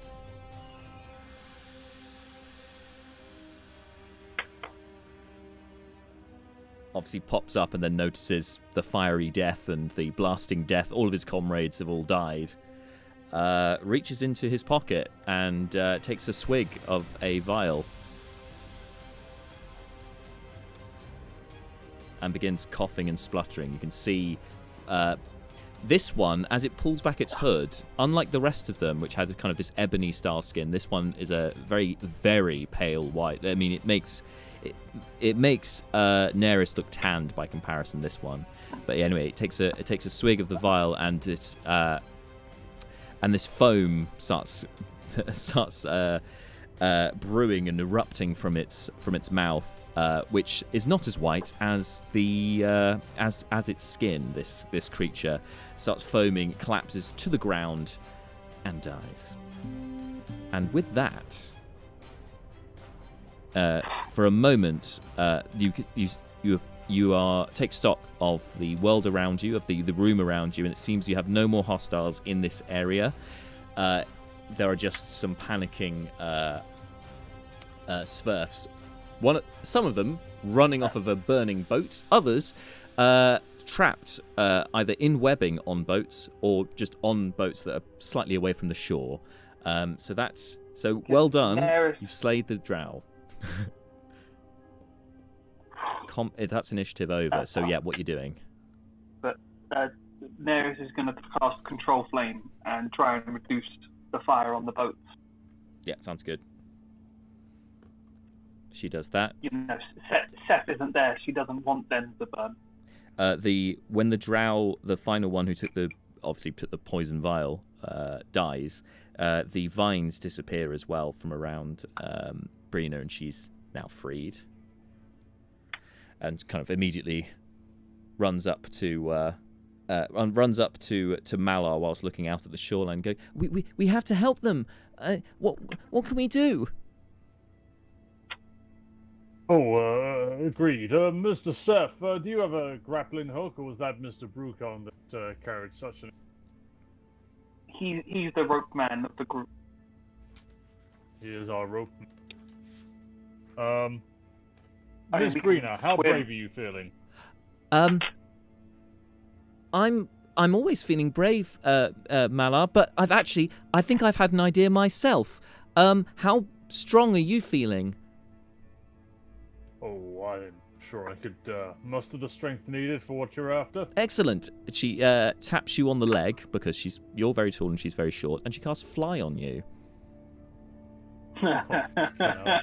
Oh no! Oh no! We've got a flying elephant man. I ain't never seen an elephant fly. The ears start to sort of get flap and waft, and suddenly Malar elevates himself as the flapping ears, and he Superman pose, flapping ears out to the boats. Yes. Bring them back to. If Malar's going to one, I'll swim to the second one to get on board and bring it back with them. Sure. Well, if I don't know if this changes your movements at all, but from that first boat, some of them that jumped off clearly can't swim, and they're kind of they could drown. They're trying to stay afloat in the water. I don't know if you might want to get them first. If Malar's on boat duty, I'll be on drowning duty. That sounds good. All right. So over the course of the next couple of minutes, I will you can check below the bottom to see if people are underneath first. Make sure there's none of this. just at the bottom first. That's a great idea. Can you make a perception check, please? This could turn grim very quickly. Natural 20. Natural 20. You do spot two deep gnome younglings, infants, which have, it seems, have gone under the water, and had you not been there, they most certainly would have perished. So you saved babies. Seth has saved babies, everyone. This is character development. I need to lord this over Mala. I mean, I need to make sure I remember this good deed for future. As you bring them to the surface, you quickly find the panicking parents who've been running around the shoreline like headless chickens trying to find their young, and they are just overwhelmed with joy, which you hadn't seen from Svirf Haven since you've been there. But they're huddled around you, like they're hugging, they're kissing your hand. They're just so relieved and thankful. You're welcome. But you should go hug him. He's the one who's really here to save you all. And I point to Leo. All you wet and dirty ones, go give Leo a hug. He's the one that's truly saving you. You fucker. Absolute bastard. That's and yeah, in the background of this scene of you is just like Leo, like, get away! Yeah, what? There's just a wave of about a dozen of these Svirfs piling into Leoberin. Like, no, thank you. Oh, thank you so much. Oh, thank you. Oh, our savior, Commander Taggart has saved us. That kind of vibe. And Malar, as you bring the boats in, you see there's a few still bundled up, and between you and Breena, you can get them free of the webbing, while Neris puts out the final boat. Good job. And from one of those boats, from one of those boats, you find Elder Svirf and Breena's mum, Sapphire Svirf. They look very dishevelled, but also very relieved. And it's the first time you see a smile come across Sapphire Svirf's face upon seeing her daughter, because you remember the conversation last time was very terse.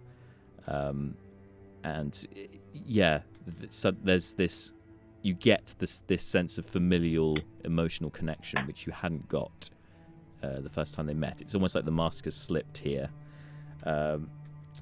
She even goes and hugs Breena, who looks a little bit confused as to this, not quite sure how to process this kind of emotional response from somebody who supposedly, you gather, has been quite cold to her. Anyway, after this touching moment, Elder Svirf kind of gathers everyone on the shoreline, and you see the rest of the Svirfs very obediently all line up on one side and leaving the rest of you, the party, on the other. And she clears her throat. Thank you from the bottom of our hearts, here from Svirf Haven. It was not much of a haven had you not been here to save us. I don't know if anything we can offer will be of value to you, but we shall offer it nonetheless. If you have want for anything that we have here at Svirf Haven, it is yours. Sensei Svirf, I think you found a couple of items, did you not? Sensei Svirf steps forward with holding a short bow made of blackened wood in his hand. He says, "Yes, I found this on one of the one of that patrol. I believe this was the one that shot you, Breena. I think there might be something magical here. Perhaps you may find use of it." And offers it to the group, so it's whichever of you wants to take it. I don't want to make myself a name of being the item pincher since I grabbed the boots last time, so I going to wait till someone else grabs it. Well, you hear the crowd behind. Kind of, some of them have definitely taken your words from earlier to heart, Svirf, and they start.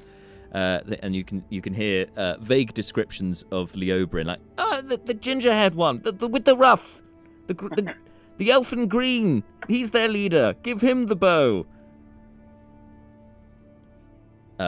Sir, would you care for the weapon?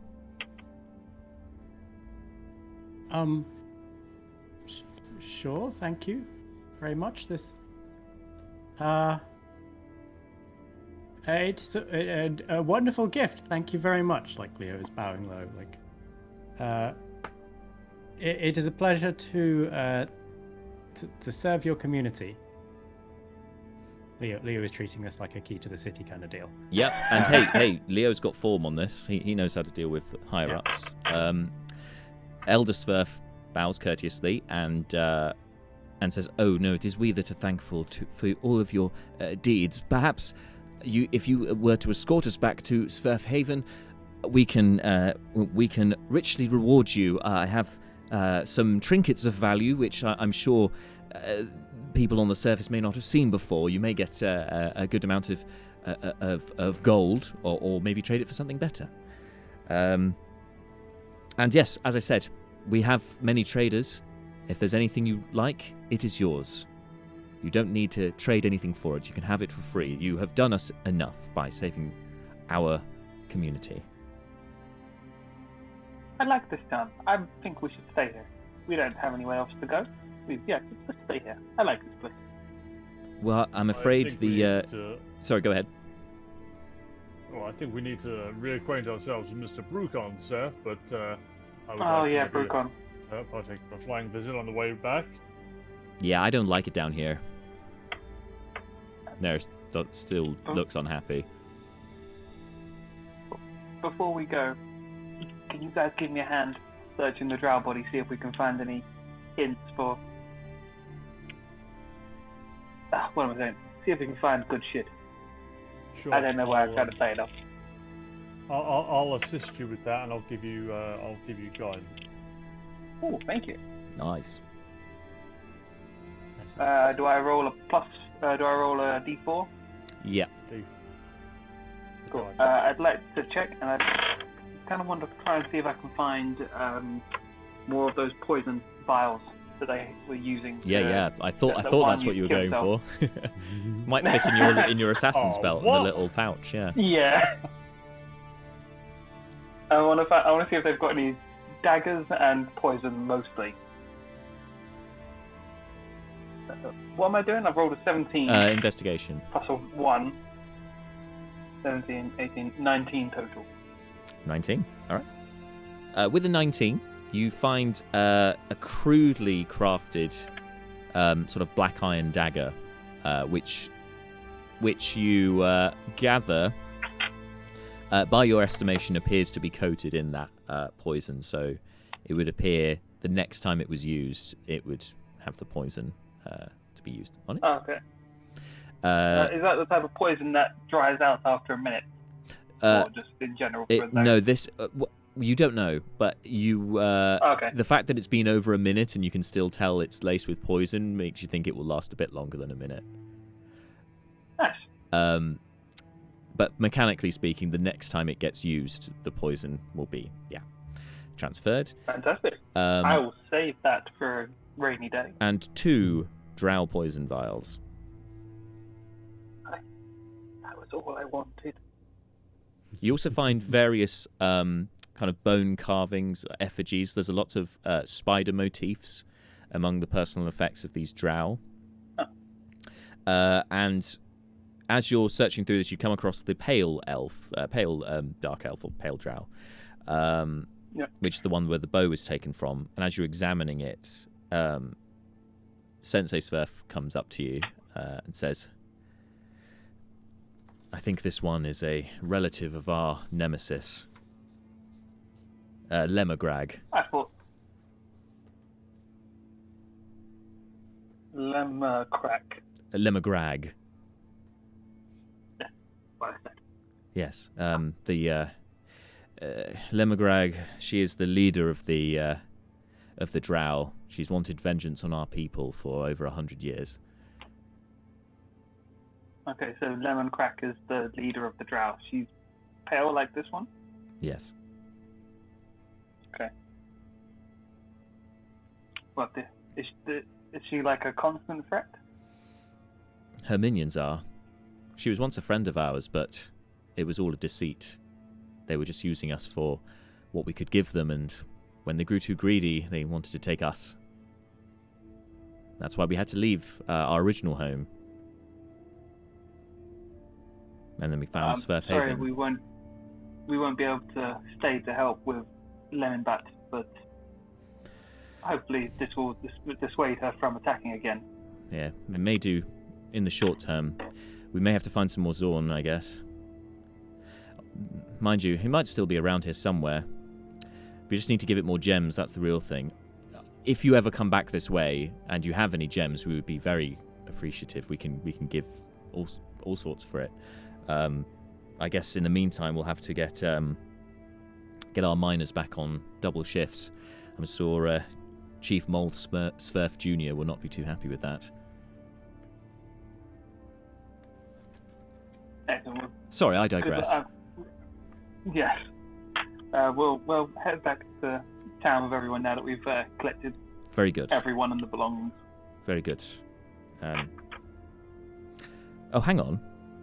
And because you're having this conversation as you're looking through the Pale Drow stuff, on the Pale Drow, yeah, you find dun, dun, dun, dun, dun, dun, dun, 200 gold pieces worth of rubies. Oh. And Malar, because you were helping, you also would have noted when you're looking at the remnants of the mage on the boat, you would have found a single diamond, which you would guesstimate is worth about 300 gold pieces.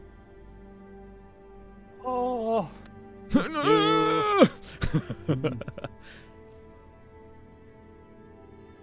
Oh, look what I found, but I'm keeping it. But fortunately, not many of the Svirfs noticed this. The Svirfs have noticed the rubies, however, that you found, Seth.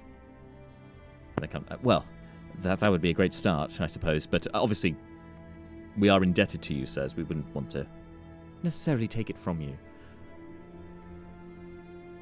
You've got no sound. Oh no. Well, we'll come back to that. We can. Can you hear me? Yes. Yep. Sorry, my headphones aren't connecting right now. Okay. Okay. So he can't hear us, I can but hear you through my phone.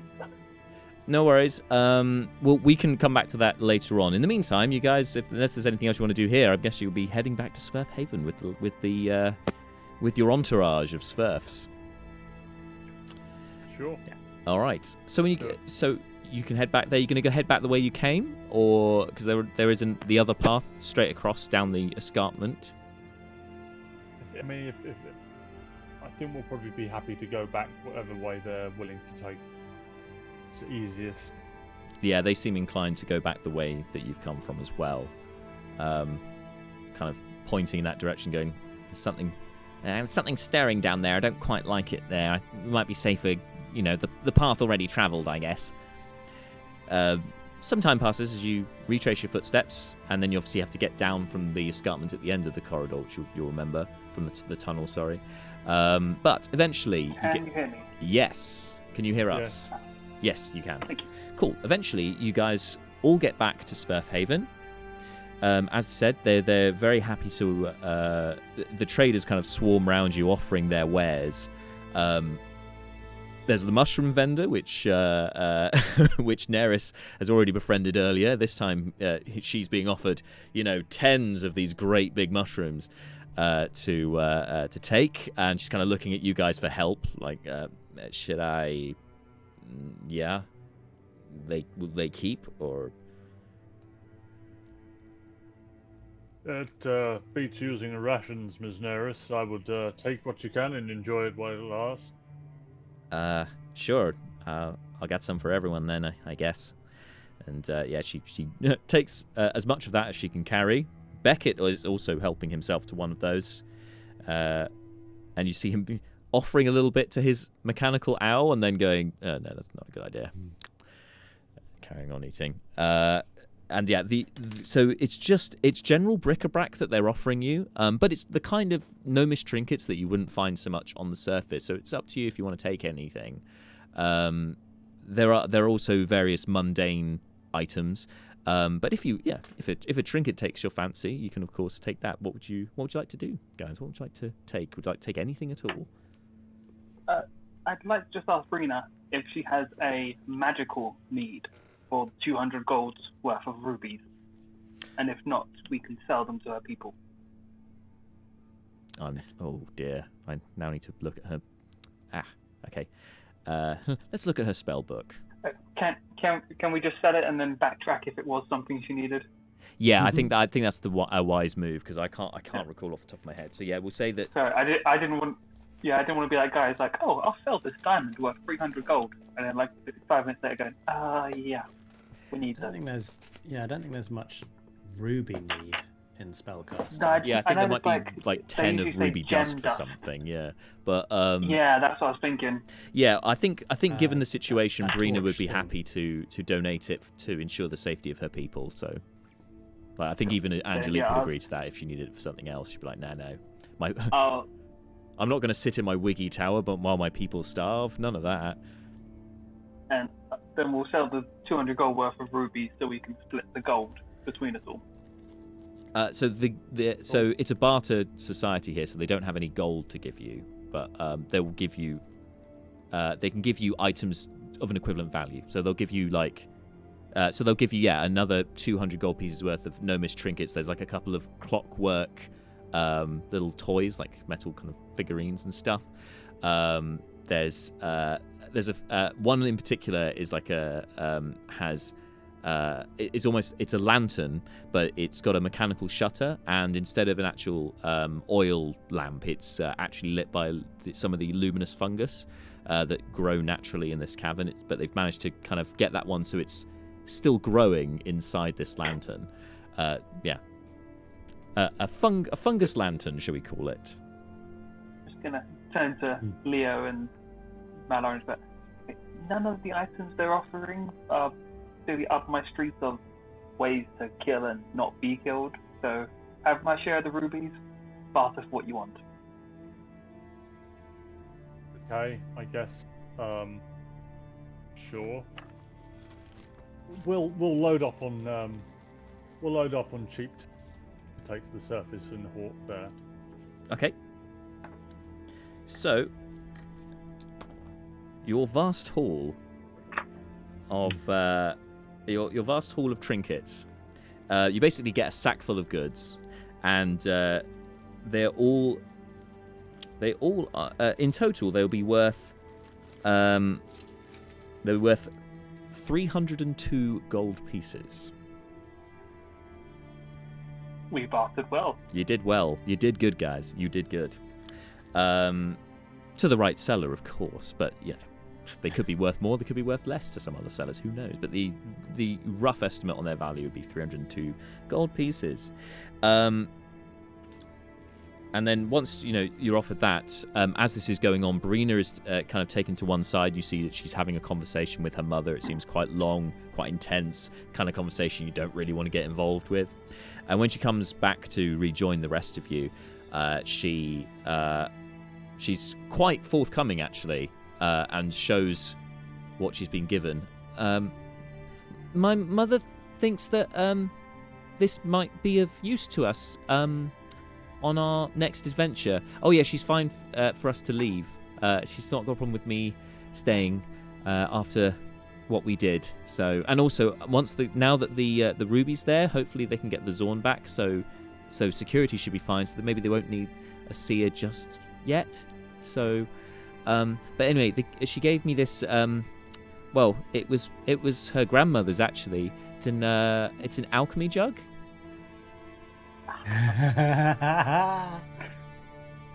Great. An alchemy jug. So What does that do? Yeah, so it's a jug that it uses. It's a magical item that can generate a number of different liquids.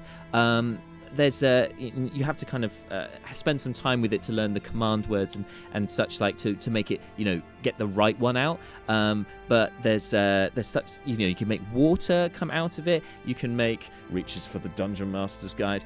There's this white kind of sticky liquid. It's kind of like it's not like runny like water. It's a lot more what's the word?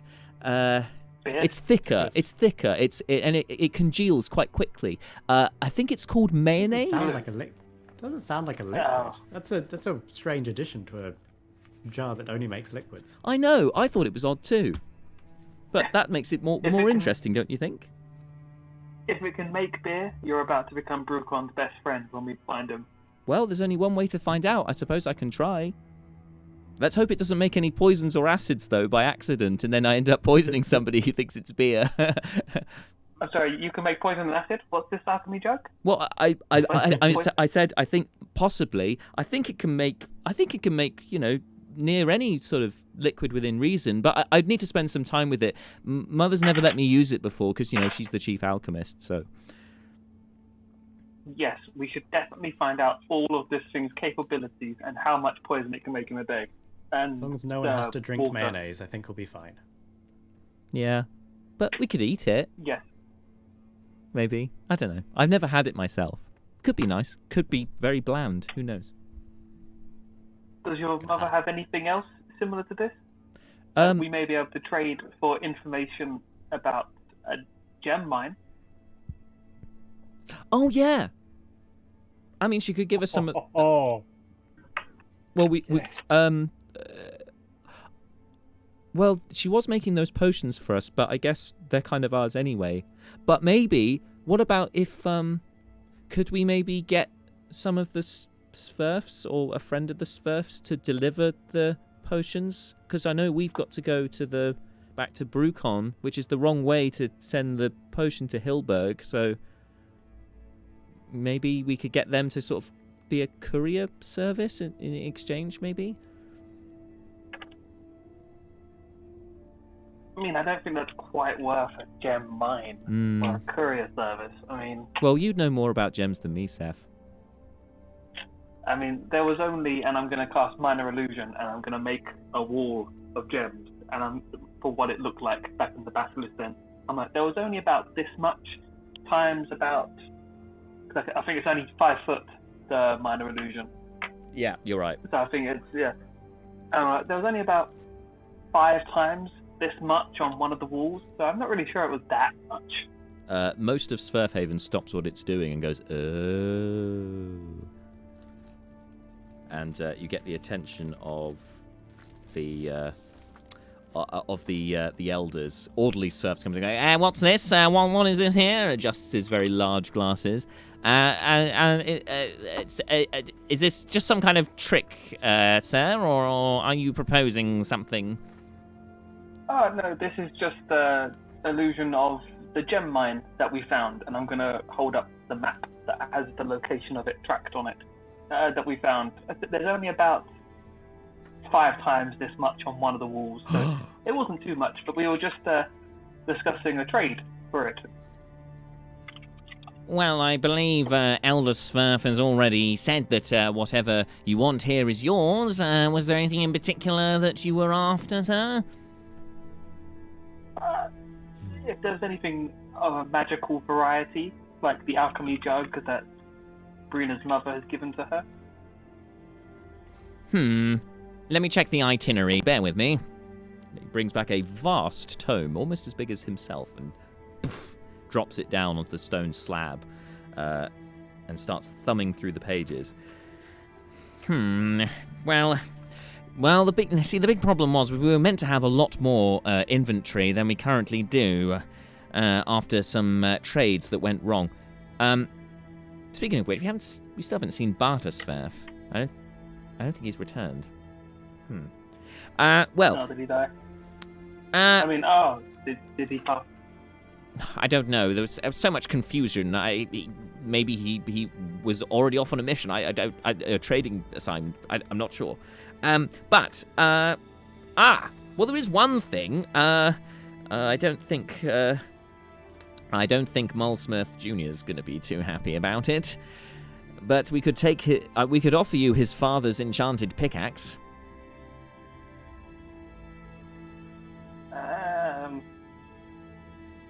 It will cut through any rock. Do we need to be attuned to it? I don't know what attunement means, sir. Give us 1 second. I'm going to get everyone into a huddle, even though they're not close to me. And I'm going to be like, come, we huddle. I know we've never done this before, but huddle. Okay. Neris looks decidedly uncomfortable. Do we trade the mine location for a pickaxe? Well, I leave it in your hands, Mr. Svirf. I can see the use of the pickaxe, but I can also see that maybe the trade in that direction isn't entirely equitable, but it depends how useful the pickaxe is. Maybe it has a secondary function. Just what decent weapon. Okay, fine, we'll do it fair. They really don't have much, and we're leaving town. Fuck it. Yes, a enchanted pickaxe for the map. Did I hear something about weapons? Would you prefer a weapon, sir? Yes! Yes, please. Well, I'll have to check with Elder Svirf if it's okay, but we might have something. Excuse me. It's a long conversation. I thought you were miming the walk away when you did the head. I thought that was walking up steps. That was exactly what that was. Comes back. Yes, we do have one item actually. We traded it long ago. In fact, it was a gift from the Drow when they were allies of ours a long time ago. This is a magical scimitar. I believe it has some spell-like powers to it, an additional effect, which we have not dared to do ourselves because it was the Drow and we don't trust the Drow. But you could take it if you would like.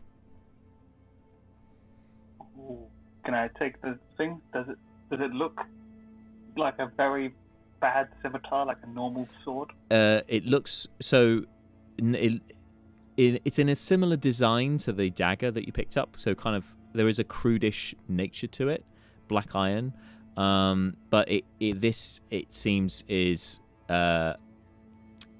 to be a cherished and finely ornate, finely decorated scimitar. Clearly, there's even like on the pommel. There's you can see small not diamonds, small rubies encrusted into the pommel. Clearly, it's a weapon of some value. And as you hold it, you kind of for a moment it feels incredibly light to the touch, like lighter than you were anticipating it to be. Okay, yeah, we've got a deal. Great, fantastic. So if we could just take that map, then you may have just saved Svirf Haven. All hail the saviors of Svirf Haven! And you just hear all of the Svirfs in unison go, "All hail!" and they go prostrate on the ground, all towards all of you. I just try and throw my voice a bit. All hail Leo the Huggable! All hail Leo the Huggable! There's a very uncertain Is Leo echo. standing to Seth saying this loud enough for people to chant it to Seth? It's a very uncertain reply from the echo. Leo like raises the bow to like victory pose because people cheering him speaks to him. Trying to clip Seth's head with the end of the bow as he lifts it. Just like a little bonk. I'll let him have it. I'm not dodging. I'll let him have it. Payback will be worse if I dodge. So guys, once that gets out of the way, people kind of return to their business. What's your plan? Are you heading straight to the surface? Did you want a short rest first? Just cover yourselves a bit after the fight, or what's the plan? Please, I think we need a rest because I am dangerously low on spells. So if something happens before we get a long one. Right, so you're saying a short rest or a long rest? Yeah. What do we think? Long or short, folks? I don't mind. Brucon can wait a day. Maybe we Long should rest. message Let's him and take a tell long him rest. that. Yeah. Maybe we should message him and just tell him like we're taking our time. You could do that as part of the long rest if you like. Yeah, we'll take it on. Yeah. In the rest, can Breena identify the scimitar and the bow? Yes. So Leo, are you going to message Brucon? So you sending with Brucon because you got the book? We can have all the chat with Brucon we want. Excellent. So what are you telling him?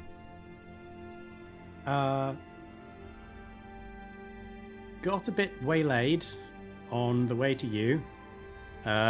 Saved a village of Svirfhaven. We are heroes now. Made sure you got a mention.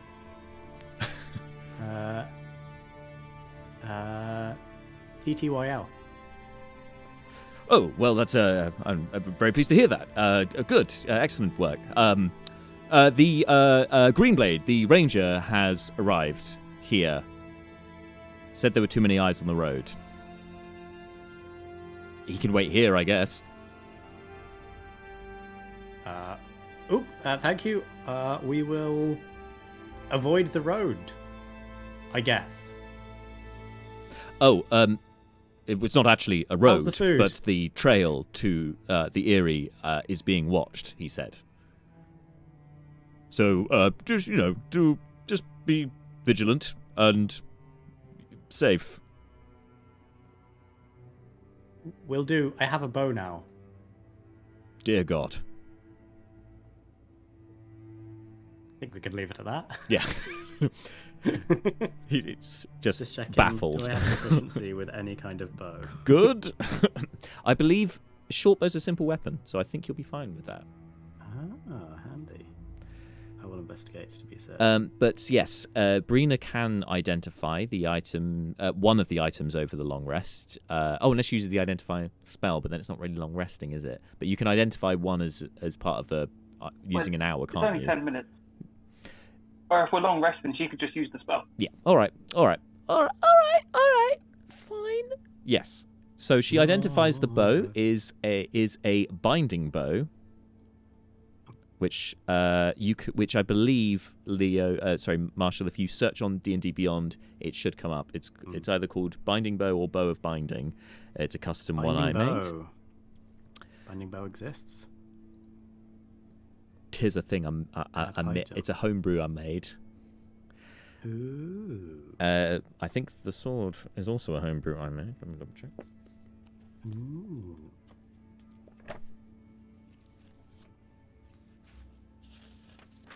But actually, of all of the group to take the bow, actually, Leo, seems kind of appropriate.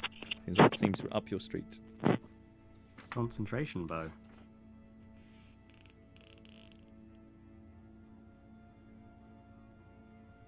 Yes, has the spell on it. Yes, you're right.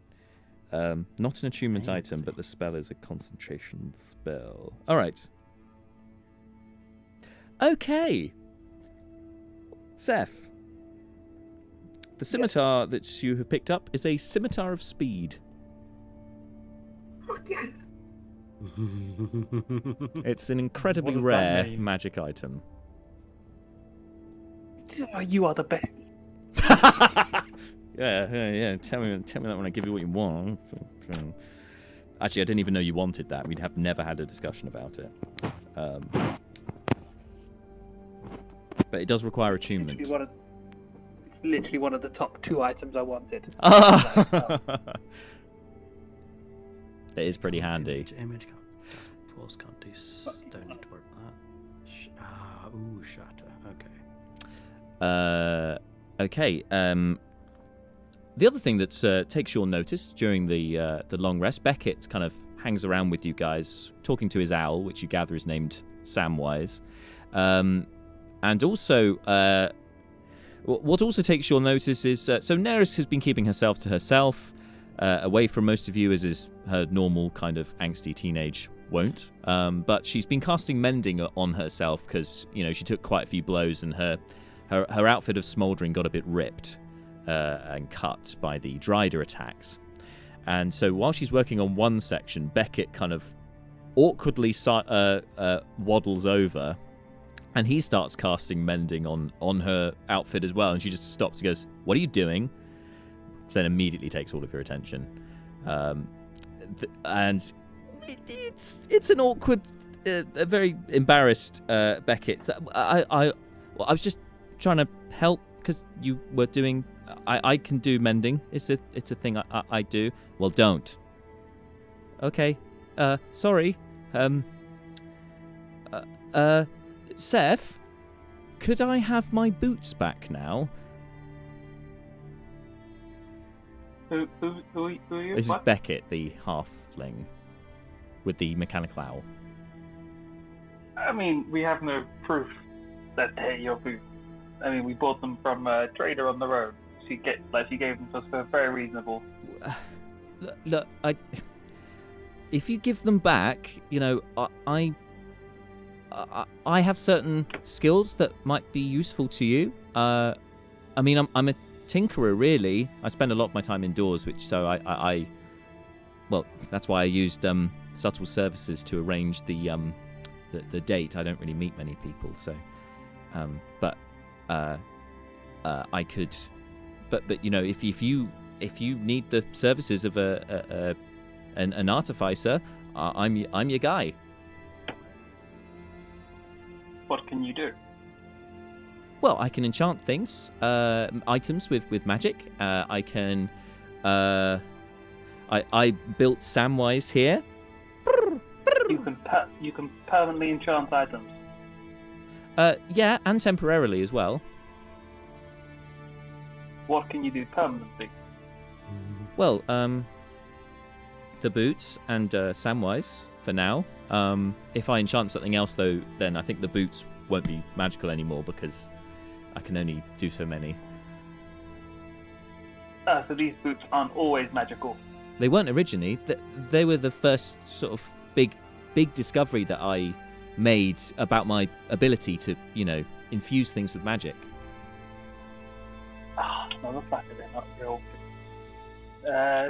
Insight check just to make sure he's not lying that they're an infused item. Okay.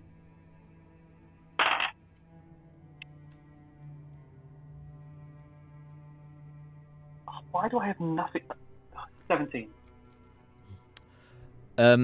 Given the quite embarrassing display that you've just seen him trying to talk to Neris, this guy doesn't seem to be hiding too much. He seems too embarrassed to be able to be capable of deception at this point. So these aren't real boots of the Winterlands. They're infused items. Well, I mean, they are real boots of the Winterlands made by me, but they won't be boots of the Winterlands if I create something else. Why do you want them back so much? Well, because they're not. If you can just add the enchantment to something else. Well, because to be honest, it was a bit of a fluke that I made boots of the Winterlands. I feel that they're beyond my skill, and I haven't been able to replicate it since. So if I enchant something else, I won't be able to do that, and I'll lose that until I've been studying for longer. And at the moment, I'm just ordering books from ISK, and they're a bit irregular. And when they come, and equally, I haven't got a lot of money. I've may have spent a bit too much on dating, and so I would rather not disenchant them. But if you walk away with them, then I guess I'll have to. Okay, so they're worthless. So yeah. But you can't I have mean, them back. but I can, when I've studied it a bit more, maybe I'll be able to create something else and maintain that, and then I might be able to make something for you guys if you're ever in Half Reach or what have you, or you do your spell look you thing. We'll look you up if you're in if we're in Half Reach again. Yeah. Or Morning Ill, or maybe not Morning Ill, just because it's where the agency is. So, yeah. I give him the boot. Thank you. Thank you very much. But yes. I'll tell you what though. You like trinkets, right? I can. How about this, right? I can enchant something that you're wearing or carrying or whatever, so that it plays an automated message. So if you want it to say something, right? Alert! I could record it Danger. for you if you like. Danger! This Svirf is reversing. It's great. Fucking Malar will take him up on that offer. I so wish that your video wasn't frozen at my end, Dan, because I'm just hearing just the maniacal laughter and no movement at all. But I'm glad you enjoyed it. Sure, Malar's going to take him up. Sure. What would you like it to say? If you can, I would like a rendition of my voice saying, "Oh, now, Mr. Sepp, I'm not so sure about that." Okay. What item would you like enchanted? I think just a. How about a nice sort of leather bracelet? Just a leather strap. Do you have a leather scrap? No, but I do have this bag full of trinkets. Ah, yes. So maybe you can trade some of those. Oh, I'll tell you what. Hang about. And he kind of, you see him sort of wrestling with his studded leather armor that he's been wearing, and he takes one of the belt straps off of that. This will probably do for you. Given the ratios. Oh, it's not for me. Oh, who's it for? Oh, Mr. Sepp over there. Oh, that's why you wanted him in the. Oh, I get it. Oh, okay, right. Understood. I'm leaving. Okay. Well, obviously, it will. The message won't just go off continuously, so it will have to be, if he puts a hand on the strap, something like that, like a fingerprint identification, I guess you could call it. Yes, I think that's probably a good idea. Okay.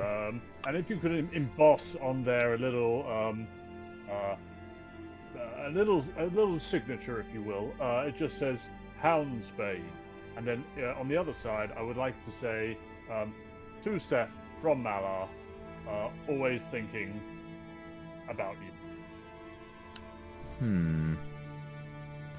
He kind of looks over at his mechanical owl and then gives a little grin back to you.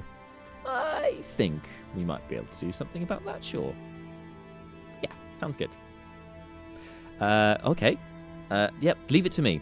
I will, well, if you guys... I'll work on it now. Hopefully it'll be done before we leave. Well, thank you very much. No, no problem. Yeah, thank you guys for getting me out of the rain. And so he busies himself with that during your long rest. Eventually, tiredness grabs you, and you probably want to actually sleep. Unless you have anything else you guys want to do in that time. No? Okay. All right. So night. So you pass by with a relatively undisturbed sleep. Oh. Yes. Attune to the scimitar. You can attune to the scimitar when you wake up. Not a problem. Yeah.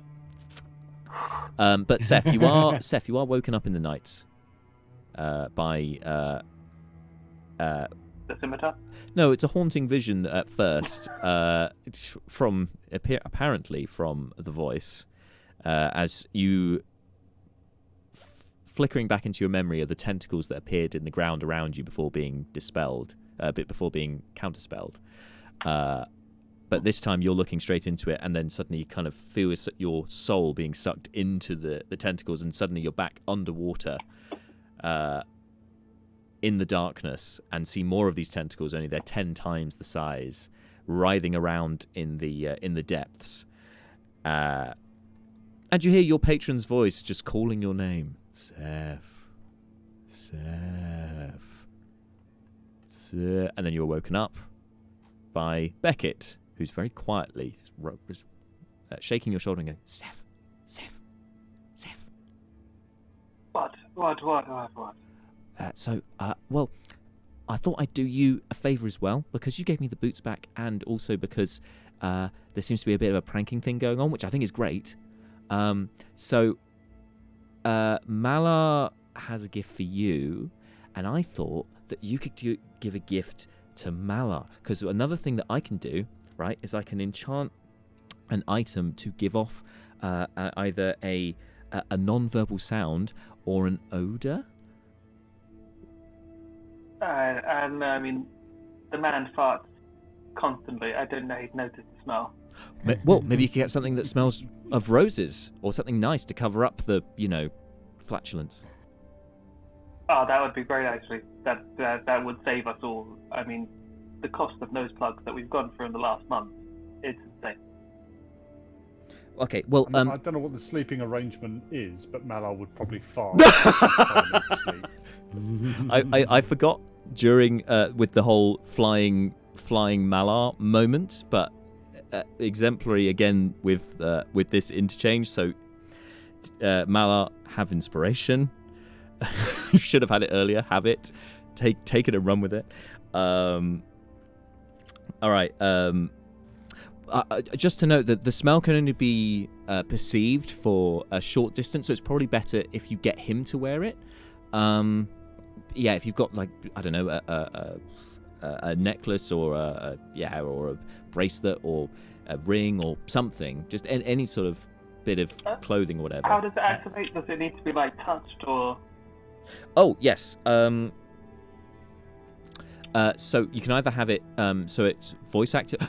Here we go. How about it can be activated by a certain sound. So what about if if I could get a sample of parping, then it could possibly cancel it out, maybe.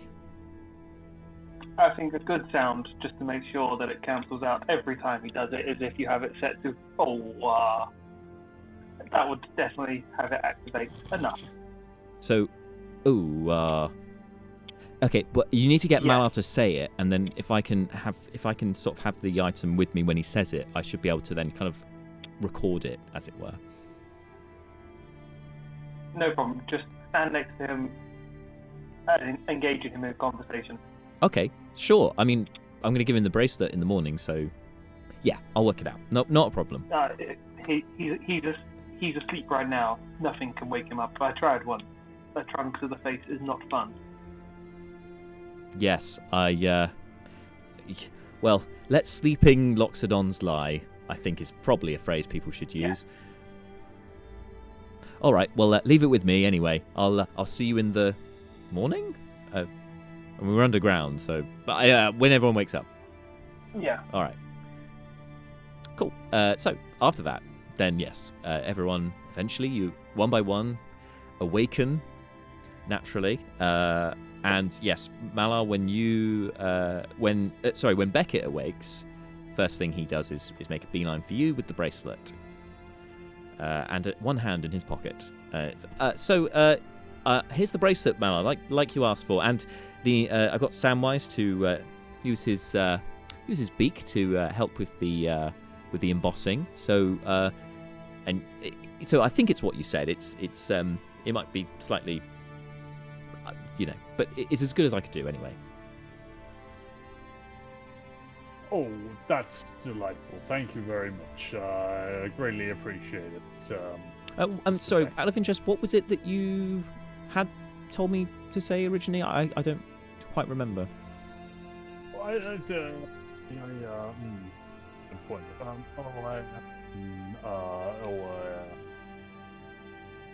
Have it just activated on me saying,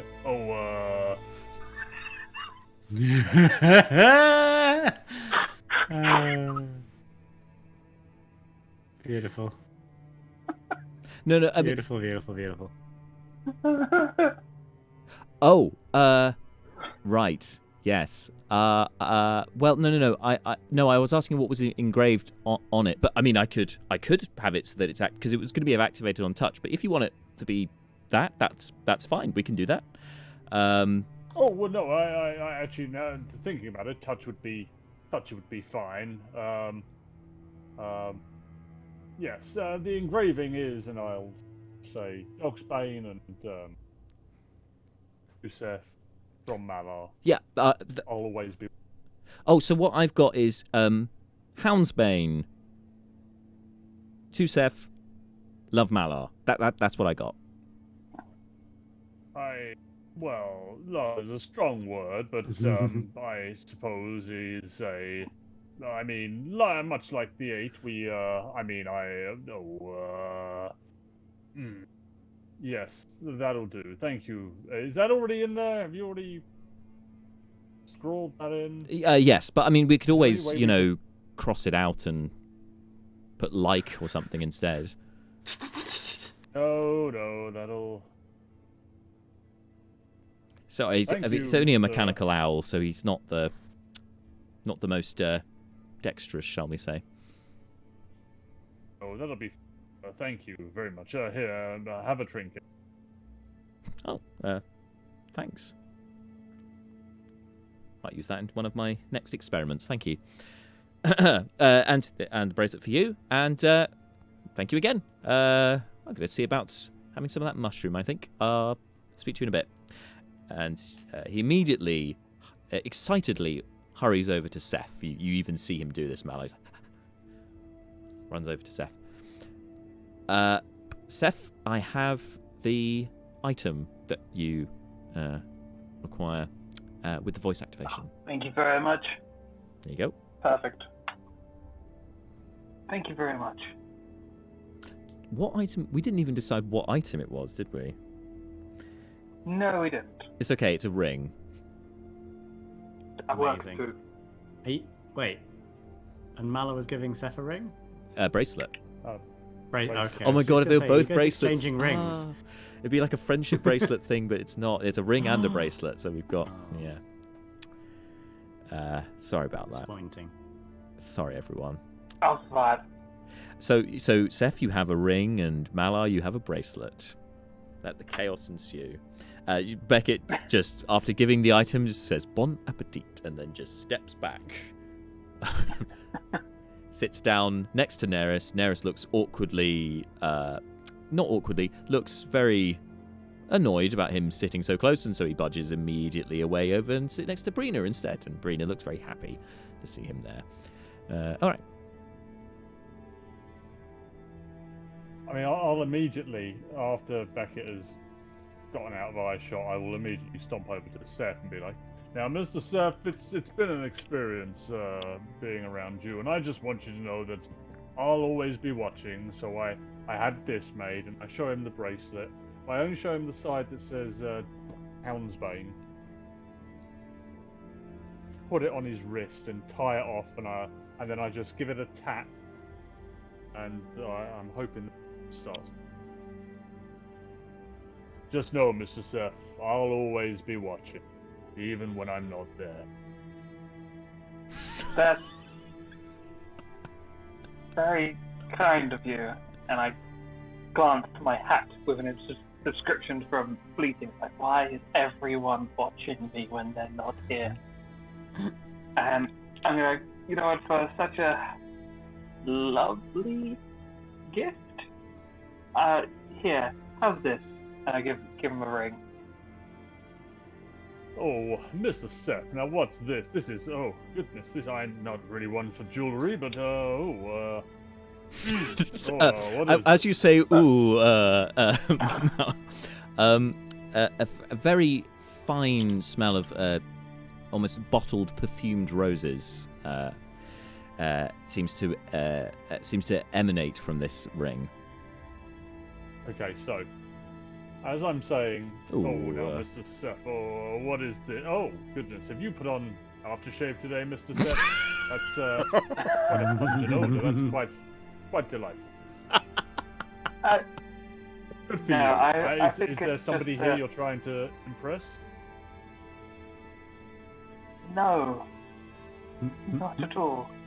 Well, thank you for the gift, Seth. In fact, and what I'll do is I'll actually attach the ring on the sort of the leather strap around with my amulet. Very good. Very nice. Sit on. Love it. Which is good because awkwardly that ring is the wrong size to fit on any of your phalanges. So. Well, that's a very lovely gift.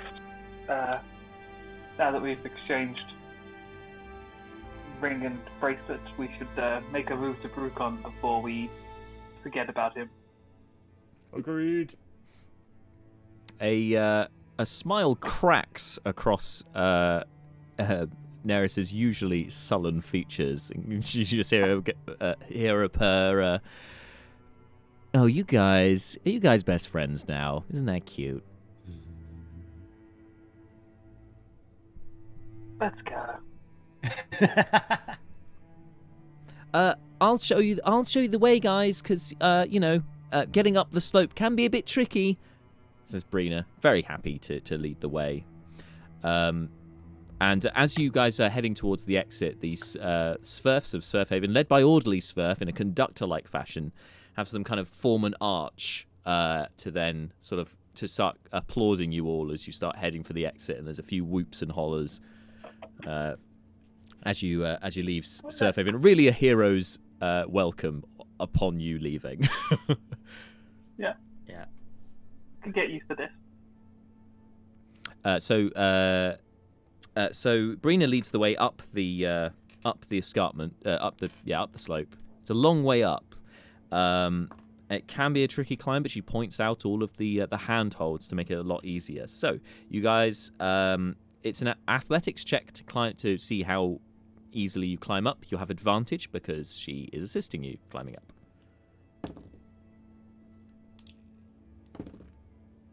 What are we rolling, sir? Athletics with advantage.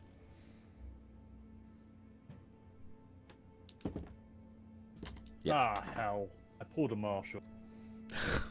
Oh, so did I. Oh, wait, no. Sorry, I pulled a Leo. It's not doubles, it's just shit. Oh. I just rolled shit, yeah. Yeah, Neris did spectacularly. I got...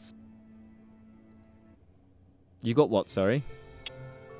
6. You got 6 total. Yep. That's a... Oh, Jesus. 6 team, same. Okay. Seth and Neris? 8 for me, natural 20 for Neris. This is with advantage, everyone, right? Yes.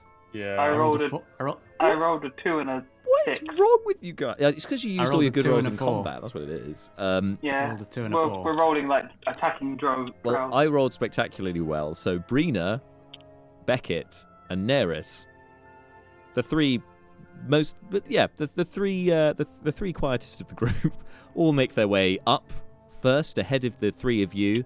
Malar sensibly brings up the rear, recognizing if something goes wrong, he could crush the rest of you. But Seth is the first to slip up, going up the slope, and you kind of bring Leobrin down with you. You both crash into Malar, and all three of you end up in a heap back at the bottom. And you each take 3 points of bludgeoning damage from the painful fall. However, after that little embarrassing moment, the other three come back to assist you, and eventually all of you make it back up to the surface. As Breena opens the hatch, Hey. Bright light streams into you. You have to blink profusely and wait for your eyes to adjust. Like, you know, your irises cannot cope. Like, so dilated that takes you a few moments to get your vision back. It seems the rain has passed. It seems a relatively clear day. Noticeably warmer than it was underground, but it's still not warm. It's definitely the weather is taking a turn. It seems that you've passed the kind of the midpoint of autumn, and you're now heading towards winter. Because I believe that corresponds with the dates at this point. As you're now in the 6th, you're in the 6th month, and yeah. Anyway, so you are, you're back at the surface and free to continue on your way to the Eyrie. You know the ways, Seth. You've got the map, so if you want to direct everyone, make a navigation. This will be an intelligence check. Add your proficiency for your navigator's tools. Okay. 15 plus proficiency. Mm-hmm. Oh, intelligence check. So 10 plus 1. 16. 19. 19, perfect. Easily. Now that it's nice and clear, it was very difficult when it's raining, but now you've got all the landmarks you need. So you direct the group across the road. Obviously, each of you, there's a quiet to your progress. You're all making good progress, but you seem quite wary, obviously, given the warnings that you've heard from Brucon and Greenblade, or through Brucon anyway, about your route. Is there anything that you guys wanted to do while you're traveling, or as part of your traveling? Foraging, having lookouts, or anything else like that while you're on the way? Yeah, I am. Go on, James. No, I just say stay off main paths just to the side in case they're being watched. Yeah. So, Seth, you recognise you're going to have to cross the main roads, because you'll recall you had to go across that before you got to the Snake Lake and then onto the Eyrie from there. But with your 19, you can work out the more secluded way to cross the road, the sort of narrowest point. So you spend the least time on there. That's fine. Yeah. Anything else, sorry, that you wanted to do while you're on the way? I was going to take the opportunity to make another continual flame torch, to be honest. Oh, good shouts. Yes, you've got the materials. You can do that. I'll bash that out. I've now got that back. Good job. Leobrin, can you make a wisdom saving throw? Sure. Is this charm or trying to sleep me? Nope. Cool. 9. What happens? A ceiling fell from the sky on top of you. Wisdom ceiling. You failed the save, but there's you don't feel any ill effects. Good times. Just the same sense that you've been feeling all along about, being careful, not wanting to be seen. Leo is also doing the cool practicing looking cool with the bow. Oh yeah, flexing, bit of flex. Yeah, flexing, trying to do trick shots. Yeah, you could. Yeah, sure. You can make a couple of trick shots. Make a couple of attack rolls. Oh god. Okay. Oh no, sorry, they're trick shots. Let's go. Why don't we go with a performance check, Leobrin? How about that?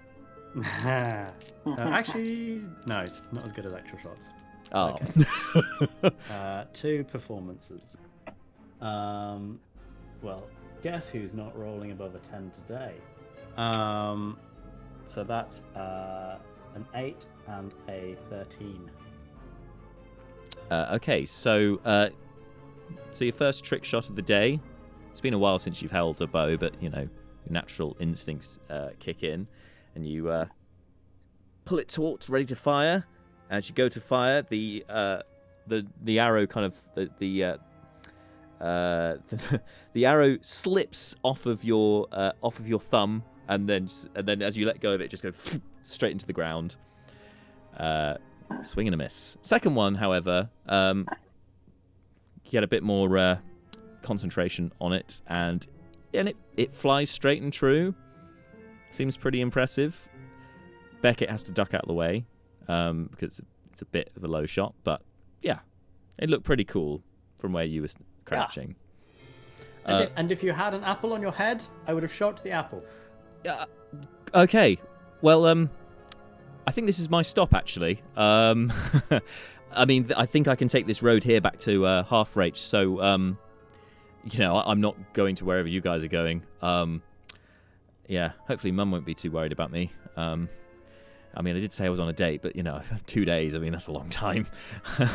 Well, anyway, it was nice to meet you, and thank you for, the rain stuff, and don't tell anyone about the whole naked thing. If, see anyone, that'd be appreciated. Don't know who would tell. Okay. And Neris, sorry about the with the dress. I was just trying to help. It's just met with the cold stare. Sorry, I forgot where I was for a moment. Ashante. Bye now. And yeah, he starts toddling off down the road. He does like them tall, doesn't he? And off he goes. His owl Samwise on his shoulder, and it kind of gives a little mechanical wave back with its wing to you lot as they disappear off. And just in that moment, while you're all watching him, Breena goes, "Well, he seemed fine. He seemed nice, I think. Sure. A little bit odd, but that's kind of suitable for us lot, right? Well, you guys." No. You're one of us now. Oh, am I? Oh, great. I didn't want to, assume, but thank you, Seth. Let's go find the last of us. Yes. Brucon's so cool. I can't wait to see him. Have you figured out how to make beer from that magic pot thing? Oh, I have been tinkering with it, actually. Quickly, get to the right page. If you can make beer, Brucon will be the happiest monk ever. You can use your action and name one liquid. All right. Well, that's easy. I thought there was a list. Yeah, there's a list. Yeah. There is a list, but I thought you'd have to roll to see which one comes out. But apparently, you can just say. Oh. You can just say it. Yeah, you have to pick off from a list. Well, let's see. And she holds up the jug. Has anyone got any cups?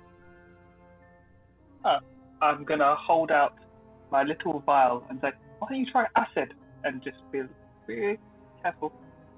But I thought I walk over to Seth and touch his bracelet on his arm as he says that. Yeah. Oh, I think you should be careful, Mr. Seth. I don't know how to react to this. Also, How big is your? There's a chain reaction here, guys, because the bracelet says, Mr. Seth, I think you should be careful. And at the same time, everything starts smelling of roses around the two of you. Oh, Mr. Seth, have you reapplied that aftershave? That is really quite long-lived, if not. No, I haven't, and I'm concentrating on not getting burned. 1 second, Mala. How big is the thing? Is it like test tube size? I don't know. It fits. Yeah, a vial would be about, Interesting, cool. Yeah, Breena, with her 20 intelligence, looks at the vial, looks at Seth, and says, "But you said beer first, didn't you?" Beer! Oh. From out of every orifice of this alchemy jug, which has about 8 different holes in it, beer starts pouring freely from it. Nice, frothy, and cold beer. Yes, Brucon is definitely going to like you. And with my little test tube of beer, I'm just going to shot that. How's it taste? Lovely. Brucon will be very happy. Did you rinse that test tube before you? It was an empty one. God. Yeah, can you imagine? Yeah, but you know. Seth, you need to make a Constitution saving throw now. It's got a bit of a kick. Like a Drow beer. Yeah. Well, great. I'm sure there'll be other things that we can use this for, but I don't know when it's going to stop. Stop! And approximately after 4 gallons of beer has poured out of the alchemy jug, it stops. Which is about 2 minutes. Just walking for 2 minutes with just beer just pouring out on the ground. Somewhere far in the distance you hear a sigh. We are subtle when we are walking. Yeah. We don't leave a trail or anything. It's okay. I mean, it rained yesterday. Maybe this will blend in. I hope. Oh, no, wait, hang on. And I think she has prestidigitation. She doesn't, but Neris does. Neris just mops it up. Here was me hoping that the acid would come out, because it'd be one of those points where like it starts pouring out and you can see it filling and it keeps going and you're like, Because yes, the acid is about a can, like a Coke can's worth. It's like 250. We've got to leave something in the locker for next time. It's like time. that much acid. That will fill all my vials. Yeah, but you just got to like not hit your hands as you're swapping. Yeah. Things could go wrong. Anyway, you guys can. Someone knows Mage Hand. We'll be fine. By the time the beer stops flowing from the alchemy jug, you're in sight of Snake Lake, which you have not so fond memories of before with the giant constrictor snake, and you recognise it also because the carcass of that giant snake is still there. Its head sticking out of the lake ominously. Slightly rotted at this point after the rain. Are you just continuing on straight to the area? Yeah. Yeah. Okay. Yep. You continue on, getting to the foot of the mountains. You have noticed for the last hour or so, there's always been some wildlife in and around the area. Not so much at the lake. There are a few snakes slithering around, but nothing major. But there's quite a few birds have been circling. Quite a few carrion birds, actually, which is not out of place given the carcasses. However, they're kind of following you at this point to around the area. They are a permanent shadow above you as you continue, and then you come across obviously all the ropes that you left out from before from scaling the Eyrie. So, can we make a perception check to see if anyone's around us? Sure, yeah, go for it. I mean, that's a very good idea. I'm gonna say to everyone's like, has anyone noticed anyone around us following? Have we been followed at all? I think Breena's got a pretty high passive. Oh no, she has. It's only 13. Yeah. I wanted someone with much better wisdom than me to do a perception check. Oh, I've got an 18 though. Plus 3. 21. Okay. So with the 21, you've... and actually Neris got a 23. So the two of you you've made a note of seems to be some woodland creatures stalking you in the woods, kind of flanking the route up to... But no humanoids as far as you can tell. And they could just be regular beasts that are, denizens of the area. And these birds, of course, have been following you for a little while. Leobrin, yes. I mean, I don't know this fact yet. It's true. I'm going to share the fact that there's just a lot of animals surprisingly around us. Oh, lovely. 1 second. Beast speech. Hey. Hello? It's lovely to be in your part of the world. You hear the rest of you hear a bear growl. Leobrin, you hear, "Get off of my land." We're just passing through. We will be away shortly. Get out of it. Bugger off. You haven't had any problems with other people coming through? No, just you. Go away. Wonderful to hear. Have a lovely day. Your land is very beautiful. We will leave as swiftly as possible by the most direct route. Blessings on you and your family, if you have one. He just lets that hang there. Humans. Starts walking off. Bye. They're very friendly. They sounded it.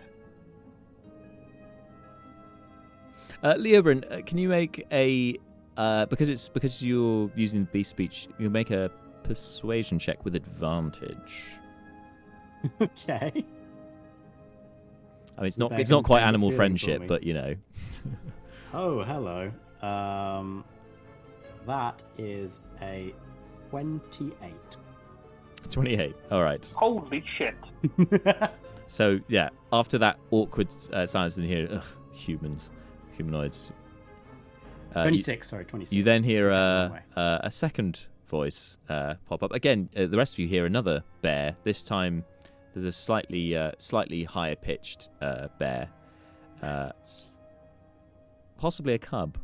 It says, "There were the humans that came through here.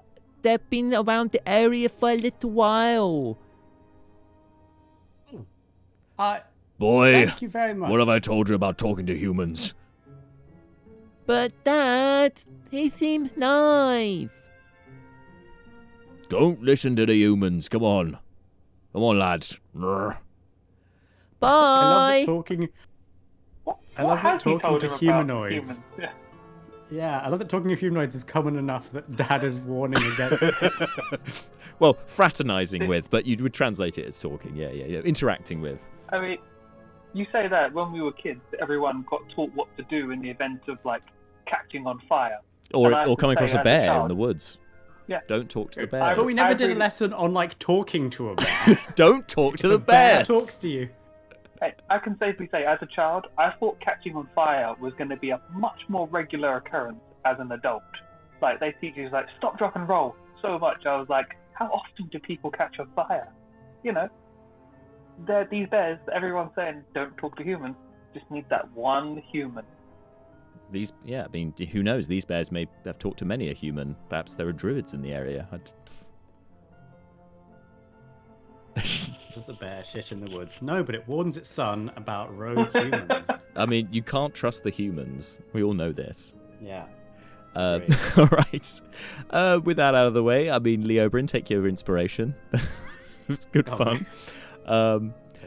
And I'm sorry I didn't do it earlier. Again, I mind blanked. Seth also takes some inspiration for the whole Malar shit that was going on with you two.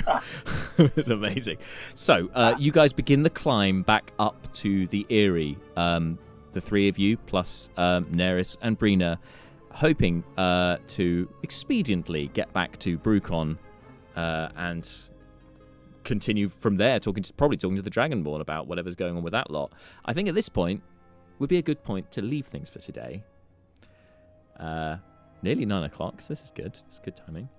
Had a good full session. So thank you guys for today. As I said, the next session in the Manylands will be at our new slot. That's Thursdays fortnightly from 7:30 p.m. I will be posting more about this on socials to remind you nearer the time. So if you're not already following us on socials, do so at slice&d6 to make sure that you don't end up missing the next session here in the Manylands, which will be on the 10th of June. Also put it in your diary. 10th of June is when the next session will be. However, outside of the Manylands campaign, Slice and Dice also hosts a couple of other games as well. And the next session of The Cage will be premiering on this time next week, on Monday at 6 p.m. on our YouTube. If you haven't followed us on YouTube yet, there's a link to that. It's the YouTube symbol with the word catch up next to it on our Twitch page. Just click that, it'll take you straight to our YouTube channel. Subscribe today to make sure you don't miss the premiere of our next episode of The Cage. And of course, to watch all of our sessions of the Manylands so far from the very beginning, if you've only just joined us. Anyway, that out of the way, another shameless plug for you. Guys, thank you so much for today. The three of you, see, 3 heads, we get so much more done when there's 6 of us, right? Oof, got through it all. And you defeated a patrol of Drow, so excellent stuff. And saved an entire people. The Svirfs are forever in your debt.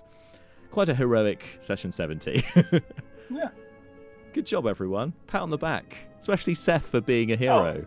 What? Saving babies. What is this? It's everyday stuff. Yeah, it's all in a day's work.